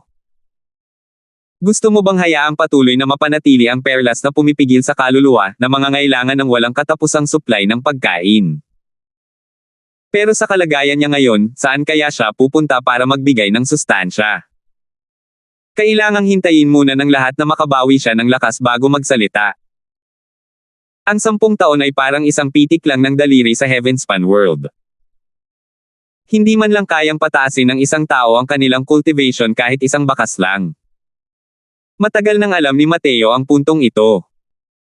Ang paglilinang ng mga martial artist dito ay madaling kalkulado sa loob ng 100,000 taon. Ang mga powerhouse ng Deity Realm ay mga langgam lamang din ng Heavenspan World. Sa pamamagitan lamang ng pagkultiba patungo sa Divine Lord Realm maituturing itong may maliit na nagawa. Huminga ng malalim si Mateo at ibinuka ang kanyang bibig para sabihin, Senior Dustless, ano ang pamamaraang binanggit mo ngayon lang? Sa mismong sandaling ito, si Mateo mismo ay nasa dulo na ng kanyang buhay, at tanging pag-asa lamang ang may lalagay sa kanya sa pagkumpleto ng pamamaraang binanggit ni Dustless sa lalong madaling panahon. Ang pagiging malungkot ni Dustless ay dahil din sa dahilang ito. May paraan siya, pero para sa kasalukuyang Mateo na gustuhing tapusin ang pamamaraang ito, halos imposible iyon. Bumantong hininga siya ng matagal at sinabing, sa Heavenspan World, mayroong isang uri ng paraan ng pagpino ng pil na tinatawag na Formation Dao Pil Refinement. Sa ngayon, ang iyong divine essence ay tuluyang wala na. Sa pamamagitan lamang ng channel na ito, maaari mong pino ang mga medicinal pill. Sa antas ng pinsala ng iyong Divine C, ang isang low-grade tier isang Divine Pill, ang 1-star Heavenly Mark Pill, ay sapat na. Nakakalungkot lang na ang iyong Essence Energy Realm at ang Alchemy daw ay nakarating na sa Deity Realm, ngunit ang iyong Formation daw ay hindi. Bukod dito, wala kang kaalam-alam tungkol sa mga Divine Pill. Ang kahirapan ng pagpino ng mga Divine Pill ay hindi maihahambing sa mga Mortal Grade Medicinal Pill. Kalimutan mo na ang 10 taon, kahit bigyan kita ng 100 taon, maaaring hindi mo rin mapino ang isang 1-star Heavenly Mark Pill. Ang Mystic Grade Medicinal Pill na dating nagpapahintulot kay Mateo na pamunuan ang mga hangin at ulap sa Immortal Grove World, ito ay naging Mortal Grade Medicinal Pills na lamang mula sa bibig ni Dustless. Hindi naman sa minamaliit ni Dustless si Mateo. Sa katunayan, mataas na ang tingin niya kay Mateo. Paano naging ganoon kadaling pinuhin ang mga formula ng pill ng Heavenly Empyrean Immortal Grove? Kung nagawang magpino ng mga ordinaryong alchemist, hindi sana ganoon kadesperado si Dustless. Ang Jewel City na ito ay may mga alchemist na kayang pinuhin ang Profound Essence Pill. Kahit ano pa man ang maging pinakamasama, ibigay ang formula ng pill sa kabilang panig, maaari itong laging magtagumpay. Pero ang problema, itong 1-star Heavenly Mark Pill, hindi kayang pinuhin ng mga ordinaryong alchemist. Hindi man lang kayang magdala ng sapatos ang Profound Essence Pill sa harap ng 1-star Heavenly Mark Pill. Ang Profound Essence Pill, hanggat naaabot ng isang tao ang kanyang realm, hindi mahirap ang pagpino. Bagamat ang 1-star Heavenly Mark Pill ay isang mababang grade na tier isang Divine Pill, nangailangan ito ng malalim na pag-unawa sa alchemy daw upang mapino ito. Dahil kulang sa kasanayan, wala itong saysay gaano man kataas ang kaharian. Nag-isip sandali si Mateo at sinabi ng may seryosong ekspresyon, "Senyor, gaano katagal ang karaniwang oras para maging isang initial rank na 1-star Alchemy God ang isang karaniwang tao?" Ang Alchemy God Realm ay nahahati sa 9 na bituin. Ang Profound Essence Pill at ang 1-star Heavenly Mark Pill ay parehong kabilang sa tier isang Divine Pills. Kaya nang pinuhin ng 1-star Alchemy God. Siyempre, ang isa ay isang Diyos ng alchemy na nasa unang ranggo, habang ang isa naman ay isang Diyos ng alchemy na nasa mataas na ranggo. Sabi ni Dustless, ang alchemy daw na naunawaan mo ay bahagi lamang ng heavenly daw na naunawaan ng Immortal Grove. Nagawa mong paandarin ang Immortal Grove heavenly daw. Pero sa harap ng Heavenspan World, hindi na ito dapat banggitin pa. Sa Heavenspan World, ang alchemy daw ay mas malawak at mas malalim. Para sa mga ordinaryong tao, kahit na ang kanilang talento sa alchemy daw ay napakaganda, aabutin pa ito ng 1,000 taon bago nila maunawaan ang pagpipino ng medicinal pill at maging isang 1-star alchemy god. Kaya naman, sa Heavenspan World, ang katayuan ng mga alchemy gods ay mas mataas pa kaysa sa Immortal Grove World. Napabuntong hininga si Mateo nang marinig iyon. Ngayon lang niya nalaman kung gaano kahalaga ang Profound Essence Pill na iyon.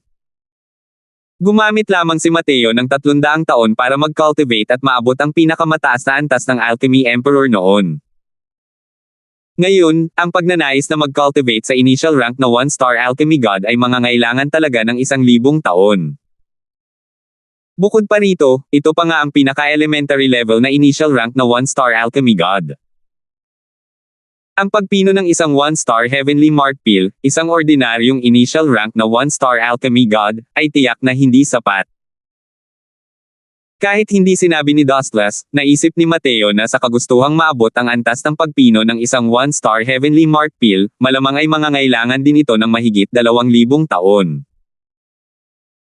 Nang makabawi mula sa gulat, nagtanong si Mateo, kung ganoon nga, bakit sinabi ng senior na ang junior na ito ay nangangailangan ng 100 taon? Sabi ni Dustless, syempre dahil sa world suppressing steel. Nakarating ka na sa deity realm, kaya mo nang i-activate ang ilan sa mga function ng world suppressing steel. At bukod sa pag-uukit ng Immortal Grove Heavenly daw, ang pinakamalaking gamit ng world suppressing steel ay ang kakayahang baguhin ang flow rate ng oras. Tumalim ang tingin ni Mateo. Matagal na niyang hinahangad ang tungkuling ito. Hindi niya inaasahan na magagamit niya pa pala ito. 1298. Hoy, huwag kang masyadong matuwa ng maaga. Ang World Suppressing Steel ay maaari lamang mag-activate ng first layer space ngayon. Ang time ratio ay 1 sa 10 lamang. Magaling nga ang iyong talento, ngunit mas malakas ang mga talento ng Heavenspan World. Isa na rito ang Immortal Grove. Kahit para sa kanya, ang pag-abot sa hakbang na ito ay inabot din ng 1,000 taon. Kahit na mas malaki ang iyong talento kaysa sa kanya, 800 taon na rin ang limitasyon. Ibig sabihin, 80 taon na lang ang oras mo. Sa 80 taon na ito, kailangan mo pa ring ilihis ang atensyon at pag-aralan ang formation daw. Sa loob ng 10 taon, imposibleng magtagumpay ka. Bumagsak si Dustless nang hindi nagpapakita ng kahit kaunting awa. Sa mundong ito, ilan ang nangahas na sabihin na ang kanilang talento ay mas dakila pa kaysa sa Heavenly Empyrean Immortal Grove. Iyon ang pinakamalapit na pag-iral sa Emperador ng Langit. Samantalang si Mateo ay katutubo lamang ng Immortal Grove World na may likas na mga kakulangan. Halos imposibleng malampasan ang Heavenly Empyrean Immortal Grove dahil sa kagustuhang malampasan iyon. Ang mga pagtatansya ni Dustless ay labis nang nagpapahalaga kay Mateo. 80 taon na ang limitasyon na kayang maabot ni Mateo. Isa na itong tagumpay na higit pa sa Heavenly Empyrean Immortal Grove. Pero hindi makapaghintay si Mateo ng 80 taon. 10 taon na lang ang natitira sa kanya. At sa loob ng 10 taon, imposibleng magtagumpay si Mateo. Gayunpaman, hindi naman talaga mukhang binubugbog si Mateo. Ngumiti siya at sinabing, hindi ko sinusubukan, paano mo nalaman? Para kay Mateo, ang pinaka-nakakatakot ay hindi ang mga kahirapan kundi ang kawalan ng paraan. Hanggat may paraan, kaya niyang harapin ang mga paghihirap at umaban. Hindi ba't dito na tinatahak ang daang ito? Kahit ang kaharian ng mga Diyos, na hindi pa nakakamit ni Newman sa loob ng 100,000 taon, ay nagtagumpay din siya. Walang mahirap sa mundo para sa isang taong nagtakda ng kanyang sarili para dito. Kung natakot si Mateo mula simula hanggang katapusan, imposible ring matrigger ang Heavenly Daw at maging ang controller. Ang talento ay isang aspeto, ngunit ang determinasyon at pagsusumikap ay kasing halaga rin. Hindi inisip ni Dustless na hindi naman talaga nawawala ng gana si Mateo. Sa kabaligtaran, ang tingin ni Mateo ay matalim, puno ng intensyong lumaban mula ulo hanggang paa. Natuklasan ni Dustless na tila napakaliit ng pagkakaintindi niya kay Mateo. Kung nandito lang si Trenton, siguradong hindi niya sasabihin ang mga ganitong salita. Bumantong hininga si Dustless at sinabing, sige. Sa puntong ito, mukhang wala ng ibang paraan. Kahit sinabi niya iyon, wala pa ring gaanong pag-asa si Dustless kay Mateo. Ang pag-abot sa initial rank na 1-star alchemy god sa loob ng 10 taon, ay talagang labis na nagtutulak sa mga tao lampas sa kanilang kapangyarihan. Pero, ang unang kahirapang inihaharap mo ngayon ay hindi ang alchemy daw at formation daw, kundi mga Divine Essence Stone, patuloy ni Dustless. Natigilan si Mateo, natuklasan din ang tindi ng problema. Binanggit niya kay Dustless na ang pangkalahatang pera ng Heavenspan World ay mga Divine Essence Stone. Bukod pa rito, ang mga banal na batong asensya ay hindi maaaring magkaroon ng sinuman. Sa mga mortal, sa ilalim ng ordinaryong mga pangyayari, imposibleng magkaroon ng mga banal na batong asensya. Ang mga martial artist na nagkultibo at naghihinuha ng formation daw, ay hindi kayang alisin ang mga Divine Essence Stone. Pero ngayon, wala ng pera si Mateo. Kahit gusto pa niyang linangin ang formation daw, wala na ring paraan para makapagsimulang magsanay. Nang nasa Immortal Grove World, naabot ng alchemy daw ni Mateo ang rurok ng pagiging perpekto. Ang simpleng pagpino ng ilang medicinal pills ay maaaring ipalit sa pera. Kaya naman, hindi naman siya kailanman nag-alala tungkol sa pera noon. Pero ngayon, kahit ang pinakasimpleng tier isang divine pill lang ang kaya niyang pinuhin, ano ang gagamitin para ipalit sa pera? Huwag kang umasa sa pamilya Liang, mabuti na lang at hindi siya pinalayas ni Martin. Biglang natuklasan ni Mateo na 1 sentimo lang pala ang nakakapagpabagsak sa isang bayani. Isa talaga itong problema. Sabi ni Mateo nang may mapait na ngiti. Kumunat ang noo ni Mateo. Biglang may narinig na katok sa labas ng pinto. Nang buksan niya ang pinto, isang hindi pamilyar na batang babae ang nakita niya. Kung titingnan ang itsura nito, malamang isa itong katulong. Sinusuri rin ng katulong na iyon si Mateo at nagdududang nagtanong, "Ikaw si Mateo?" Nang marinig ni Mateo ang tonong ito, tila medyo hindi pala kaibigan ang pagdating. "Ganito nga pala si Coswell, maaari ko bang malaman ang pangalan ni Miss?" "Ako ay tinatawag na Win, ang personal na alipin ni Miss Winoma." Tumaas ang kilay ni Mateo at sinabing, "Si Miss Win pala. Maayos ba si Miss Winoma?"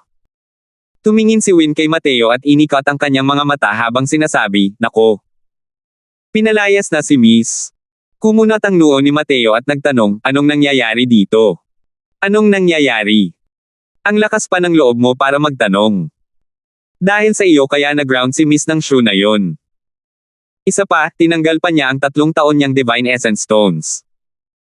Kinausap ni Win ang likuran niya at pinigilan ang boses niya at sinabing, "Ang palabiro na iyon ay isang nilalang na hindi niya kayang pukawin. Kung may makarinig man ito, siguradong patay na siya." Naisip ni Mateo na malamang ginawa ito ng pamilya Liang para pigilan siyang makipagkita sa kanya, kaya naman ganito ang lahat. Pumunta lamang siya sa pamilyang Liang upang protektahan si Winoma. Ngunit bigla niyang natuklasan na tila medyo mahina siya at hindi makakatulong. Nagmuni-muni sandali, muling ibinuka ni Mateo ang kanyang bibig at sinabing, "Maaari kayang hinanap ni Miss Win ang Croswell na ito para kondenahin ako sa aking mga krimen." Matagal nang natanto ni Win na si Mateo ay isang walang kwentang tao lamang na hindi marunong mag-cultivate. Hindi niya maintindihan kung bakit ganoon na lang ang pag-aalala ni Miss sa kanya. Malamig siyang sumengot at labag sa loob na inihagis kay Mateo ang isang singsing na pangimbak, at sa wakas ay bumulong sa sarili, "Hindi ko talaga alam kung ano ang iniisip ni Miss, halatang Bailey ako." Gaya ng sinabi niya, lumingon siya pakaliwa, at hindi na nag-abalang tumingin pa kay Mateo. Ngumiti lang si Mateo at hindi ito pinansin. Nakikita niyang ipinagtatanggol ni Win si Winoma, at nagagalit para sa kanya. Isa pa, hindi rin naman siya nagkamali ng sinabi, "Hindi ba't Pyle ang taong iyon?" Ang singsing na imbakan ay isang bagay na walang may-ari.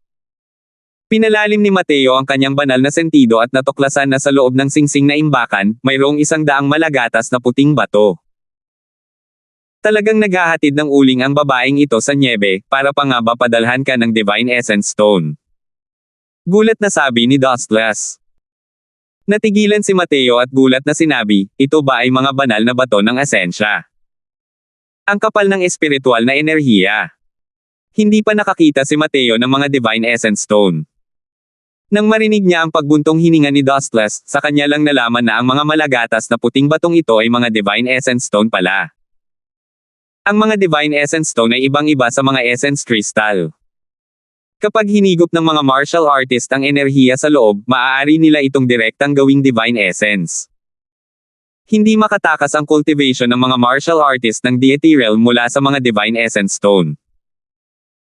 Ang enerhiya ng langit at lupa ng asensya ng Heavenspan World ay hindi tinatawag na enerhiya ng asensya kundi tinatawag na enerhiyang espiritual. Ang konsentrasyon ng enerhiya ng espiritual na enerhiya ay higit pa sa alam ng kabutihan kung ilang beses na mas mataas kaysa sa enerhiya ng asensya, ibang-iba na talaga ang antas ng enerhiya. At ang mga Divine Essence Stone ay magagawa lamang sa mga rehiyon na may napakataas na konsentrasyon ng espiritual na enerhiya. Sa kasamaang palad, ang mga ito ay mga mababang uri lamang na Divine Essence Stone. Bukod pa rito, napakakaunti ng dami nito, hindi sapat para makultivate mo, sabi ni Dustless. Pero masayang sinabi ni Mateo, mas mabuti nang magkaroon kaysa wala. "Senior, hindi dapat ipagpaliban ang bagay na ito, saan tayo magsisimula?" Alam din ni Dustless na apurado ang oras at hindi agad nagatubili, sinabing, "Magsimula sa Divine Essence Pill kung gayon, ito na ang pinakasimpleng Divine Pill. Kunin at pinuhin ang Divine Essence sa loob ng mga spirit medicine, palalaguin upang bumuo ng isang pill, at ibigay sa mga martial artist na maaaring linangin. Ito ang formula ng pill, bumili ka muna ng ilang spirit medicine pabalik." May naisip na karagdagang formula ng tableta si Mateo. Hindi marami ang mga gamot na kailangan ng formulang ito, mukhang napakasimple lang. Alam ni Mateo na ang Divine Essence pill na ito ay dapat na katulad ng mga mortal-grade medicinal pills, tulad ng Essence Gathering pill at Explosive Yuan pill. Siyempre, ito ay ganap na mga gamot ng dalawang mundo. Nakapagdesisyon na si Mateo na tiyaking mauunawaan ang Divine Essence pill sa pinakamaikling panahon. Hanggat kaya niyang pinuhin ang Divine Essence pill, maaasahan niya ang pagbebenta ng mga medicinal pills bilang ikabubuhay. 1299. Kalimutan mo na ang pamilyang Liang. Senior, saan tayo bibili ng mga gamot na pang-spirit? Tanong ni Mateo. Sabi ni Dostlas, pumunta nga sa Myriad Treasure Tower. Ligtas pa rin ang balita tungkol sa Myriad Treasure Tower sa ilalim ng Empyrean Myriad Treasure. Noong nabubuhay pa ang Heavenly Empyrean Immortal Grove, mahilig din siyang pumunta sa Myriad Treasure Tower para bumili ng mga gamit. Tumanggaw si Mateo. Kahit ang Heavenly Empyrean Immortal Grove ay kinilala ito, kaya natural lamang na wala siyang anumang pagtutol. Pagkatapos ayusin ang mga gamit ni Mateo, dumiretso siyang lumabas ng pamilya Liang. Nagtanong si Mateo, at tumungo sa Myriad Treasure Tower. Narinig ni Mateo ang boses ni Dostlas. Bata, may sumusunod sa'yo. Si Brix yun. Nabahala si Mateo sa loob-loob niya, ngunit hindi nagbago ang ekspresyon ng kanyang mukha. Nagpatuloy siya sa paglalakad. Ang Heavenspan World ay ibang-iba sa Immortal Grove World. Ang Divine Sense ni Mateo ay abot lamang ng halos 100 talampakan ang layo rito. Bukod pa rito, ang pagsupil ng Heavenly daw sa mga martial artists dito ay napakalakas. Sa ilalim ng Divine Lord Realm, hindi kayang lumipad ng mga martial artists. Kaya naman, ang persepsyon ni Mateo ay hindi kasing sensitibo ng sa Immortal Grove World. Mabuti na lang at walang kapantay ang kapangyarihan ni Dostlas. Sa halos unang sandali pa lang, napansin na niya ang presensya ni Brix. Malamang na walang magandang balak si Brix na habulin siya. Mukhang may mga tusong ideya si Martin, sagot ni Mateo. Malamang nagustuhan mo ang tinatawag mong beast technique, sabi ni Dostlas. Hindi na ako makakabalik sa pamilyang Liang. Ano ang dapat kong gawin?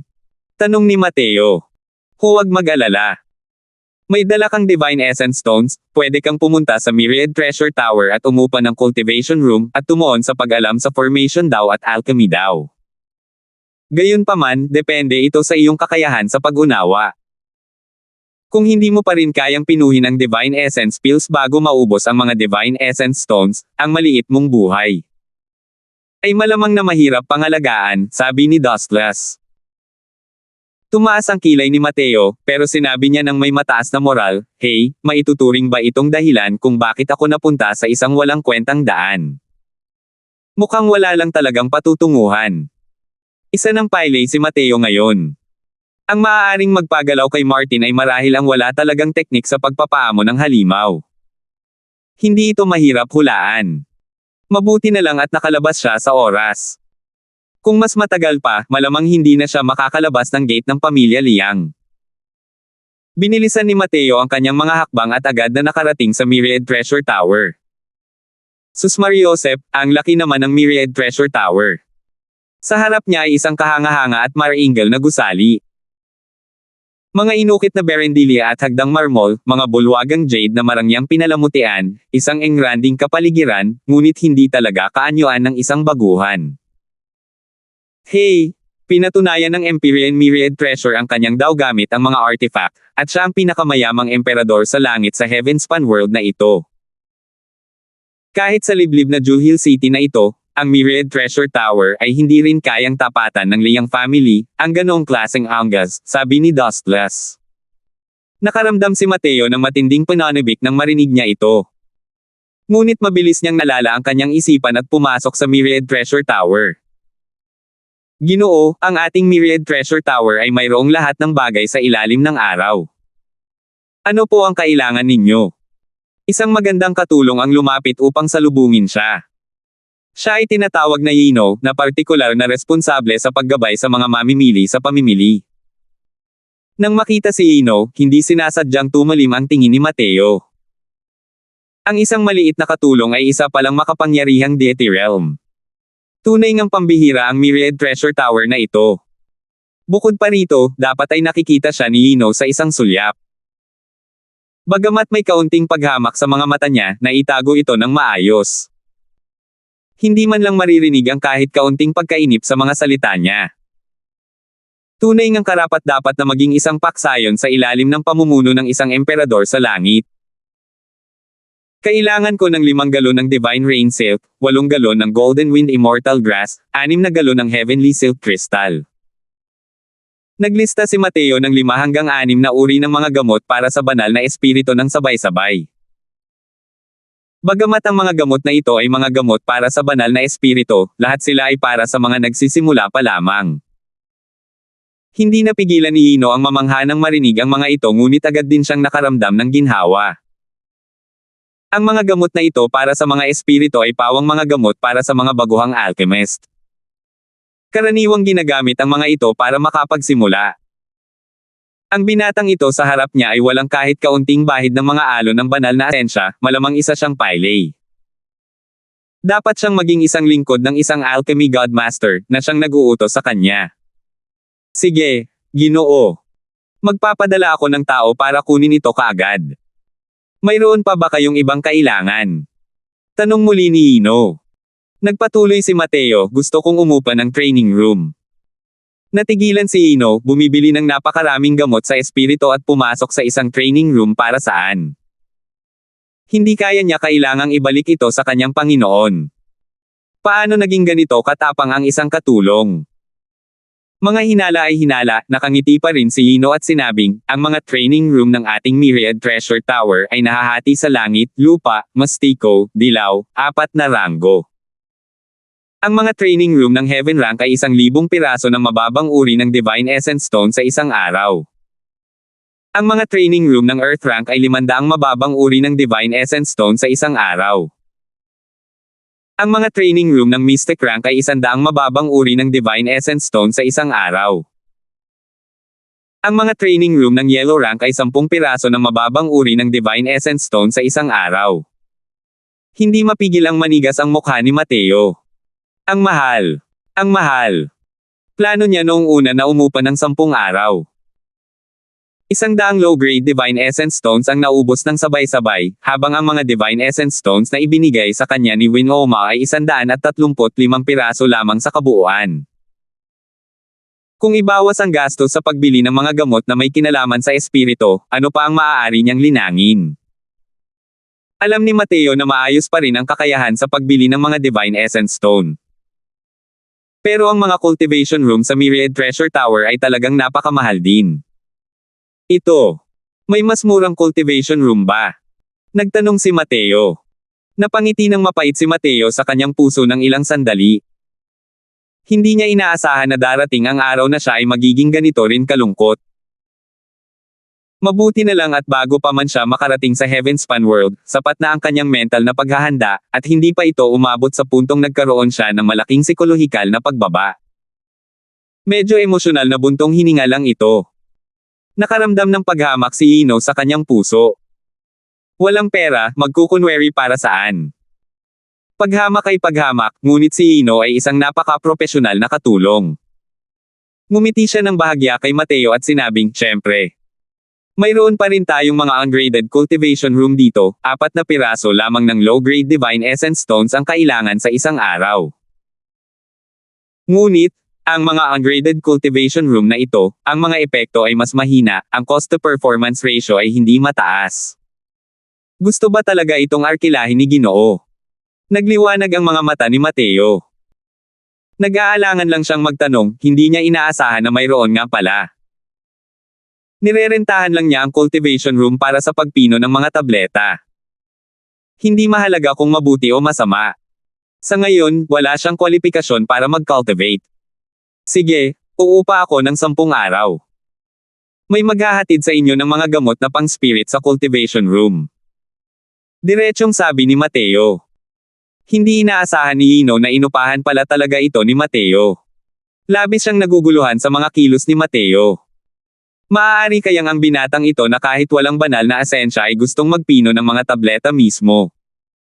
Nagbibiro ka siguro. Muling ngumiti ng bahagya ang propesyonal na si Ino at sinabing, sige, sir. Kung ay dadagdag mo pa ang mga gamot na binili mo dati, ito ay 68 piraso ng mababang uri ng Divine Essence Stone sa kabuuan. Pakibayaran muna ang bayarin. Nakaramdam si Mateo ng sakit sa kanyang laman, kumuha siya ng 68 piraso ng Divine Essence Stones mula sa loob ng storage ring at binayaran ang bayarin. Dahil dito, 67 piraso na lang ng Divine Essence Stones ang natitira sa loob ng kanyang singsing na imbakan. Kung hindi niya magagamit ang 67 piraso ng Divine Essence Stones na ito para pinuhin ang isang Divine Essence Pill, ang naghihintay sa kanya ay kamatayan. Sa ngayon, wala nang landas ng pag-atres si Mateo. Sige, kung pinuhin ang Divine Essence Pills, tatanggapin ba ito ng Myriad Treasure Tower mo? Biglang nagsalita si Mateo at nagtanong. Natigilan si Ino. Ito pa rin ang unang beses na nakatagpo siya ng ganoong tao. Bumibili ng mga gamot na spirit sa Myriad Treasure Tower, gusto niya talagang gawing medicinal pills at ibenta sa Myriad Treasure Tower. Pero may isang bagay na nakumpirma na niya. Ang binatilyong ito na umuupa ng practice room ay para talaga sa pagre-refine ng mga gamot mismo.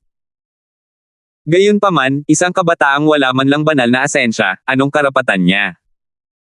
Hindi, sandali, formation daw pill refinement. Biglang nanginig ang buong katawan ni Ino, nag-iisip ng isang posibilidad. Pero paano ito naging posible? Formation daw pill refinement, sa Juhil City na ito, dapat walang sino man ang makakagawa nito, tama ba? 1300. Natural na tinatanggap ang mga divine pill. Pero depende ito sa kung anong grado ng divine essence pill ang iyong ire-refine. Ginagarantiyahan ng aming Myriad Treasure Tower ang kalidad. Kung mas mababa ang Divine Essence Pill kaysa sa middle grade, hindi kami tatanggap ng kahit ano. Gulat na gulat si Ino sa loob-loob niya pero kalmado pa rin siya sa panlabas na anyo. Bukod pa rito, siya ay labis na naguguluhan. Tila kapos sa pera ang binata na ito.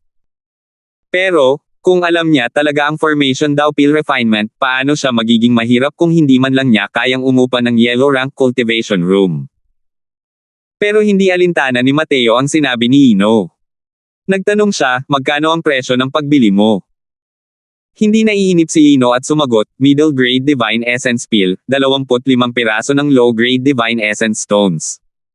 High grade Divine Essence Pills, 80. Superior grade Divine Essence Pills, 400 piraso. Ang presyo ng pagbebenta ng middle grade Divine Essence Pills ay 30 piraso ng low grade Divine Essence Stones. Ang high grade ay 100 piraso, at ang superior grade ay 500 piraso. Dahil bumili ang Myriad Treasure Tower ng mga medicinal pills, natural lang na gusto nilang kumita sa pagkakaiba ng presyo. Ang presyong ito ay napakapatas na noon pa man. Sa katotohanan, ang pinakamabente pa rin ay ang mababang uri ng Divine Essence Pills. Karamihan sa mga martial artist ay kayang kumain lamang ng mababang uri.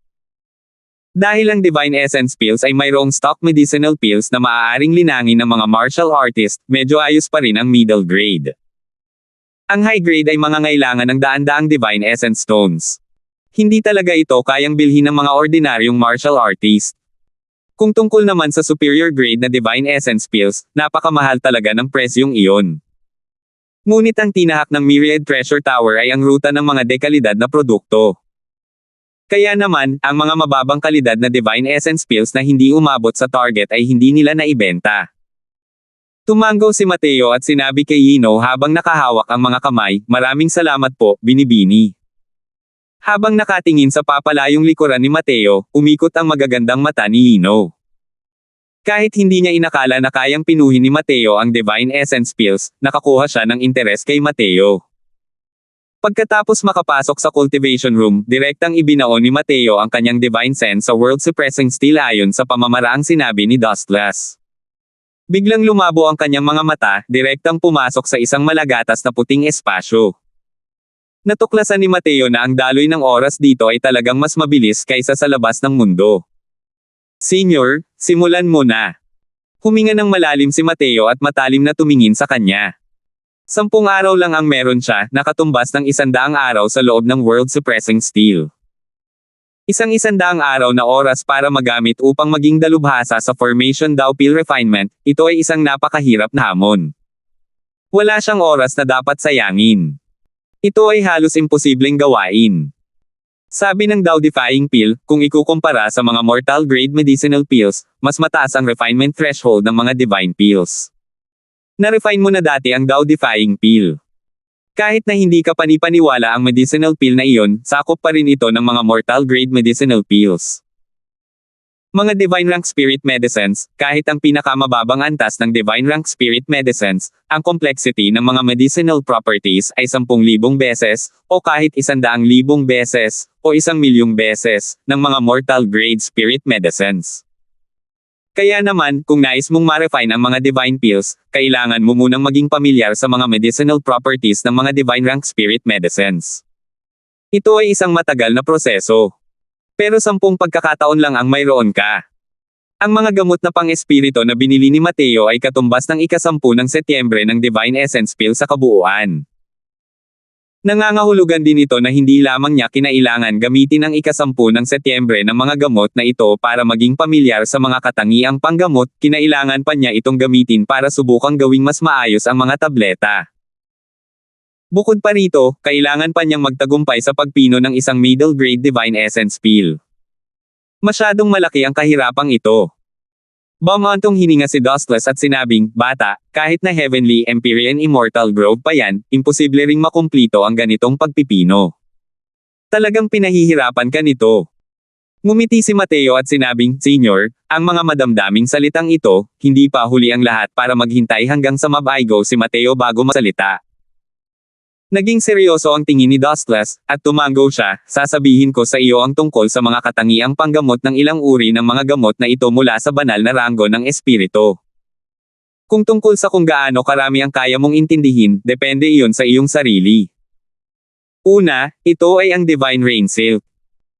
Maayos na nagsalita si Dustless, malinaw na matagal na niyang kabisado ang mga katangiang panggamot ng mga low-level spirit medicine na ito. Gayunpaman, gaano man kapamilyar si Dustless, responsibilidad pa rin iyon ni Dustless. Ang ganitong uri ng pagpipino gamit ang pill, kung maiintindihan lamang ito ng alchemist mismo ay sa kanya ito mapipino. Ang pakikipag-usap at pagmaster ay dalawang magkaibang bagay. May kasabihan nga, ang kaalaman mula sa mga libro ay mababaw sa huli, kailangan itong maranasan mismo upang malaman ang tunay na katangian nito. Ganito ang sitwasyon. Ang pagpipino ng tableta ay palaging isang kasanayang patuloy na pino at pinapahusay. Gaano man kalalim ang pagpapaliwanag ng isang guro, kinakailangan pa rin itong unti-unting tuklasin. Sa pinakamarami, pinaikli lang nito ang prosesong ito. Nag-focus si Mateo sa mga bagay-bagay sa paraang hindi niya kailanman nagagawa noon. Bawat salitang sinabi ni Dustless, itinatak niya ito ng matatag sa kanyang isipan. Hindi siya nagkaroon ng maraming pagkakataon para paulit-ulit na maranasan ang mga nakapagpapagaling na katangian ng mga gamot na ito. Kung gayon, napakahalaga ng sinabi ni Dustless.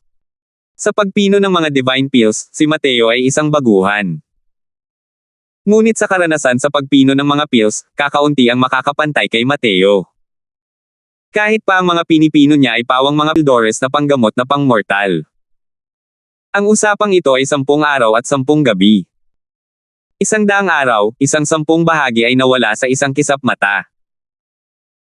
Kahit matagal nang nagbabala si Dustless noon, hindi pa rin inaasahan ni Mateo na ang 5 uri lamang ng mga gamot na nasa pinakamababang antas ng Divine Rank Spirit ay magiging ganito kakomplikado.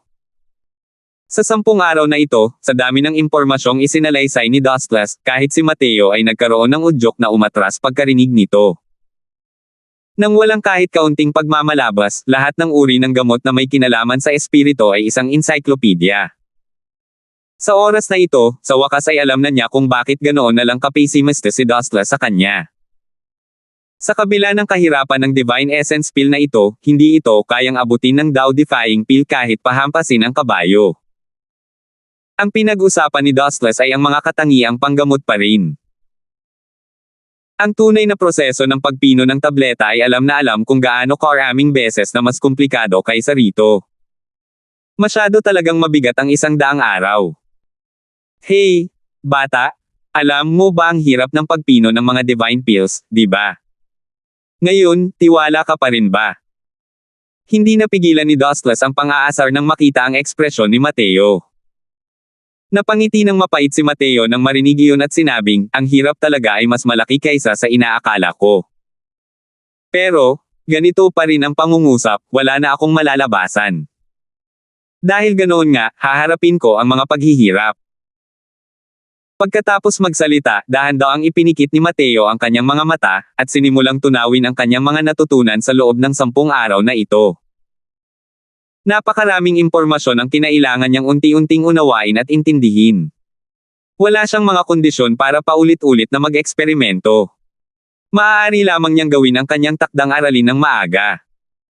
Pagkalipas ng 2 araw, dahan-daang iminulat ni Mateo ang 2 mata. Gulat na sabi ni Dostles, gumamit ka ng 2 araw na oras at natutunaw mo na ito ng lubusan. Ngumiti si Mateo at sinabing, hindi ko lubos maintindihan, pero medyo naiintindihan ko naman. Kailangang maranasan mismo ang mga sinabi ni Senior. Kung hindi, puro kalokohan lang ang lahat. Kumunat ang noo ni Dostles, at sinabi niya, bata, hinihiling ko sa iyo na maranasan mo ito ng ilang araw pa.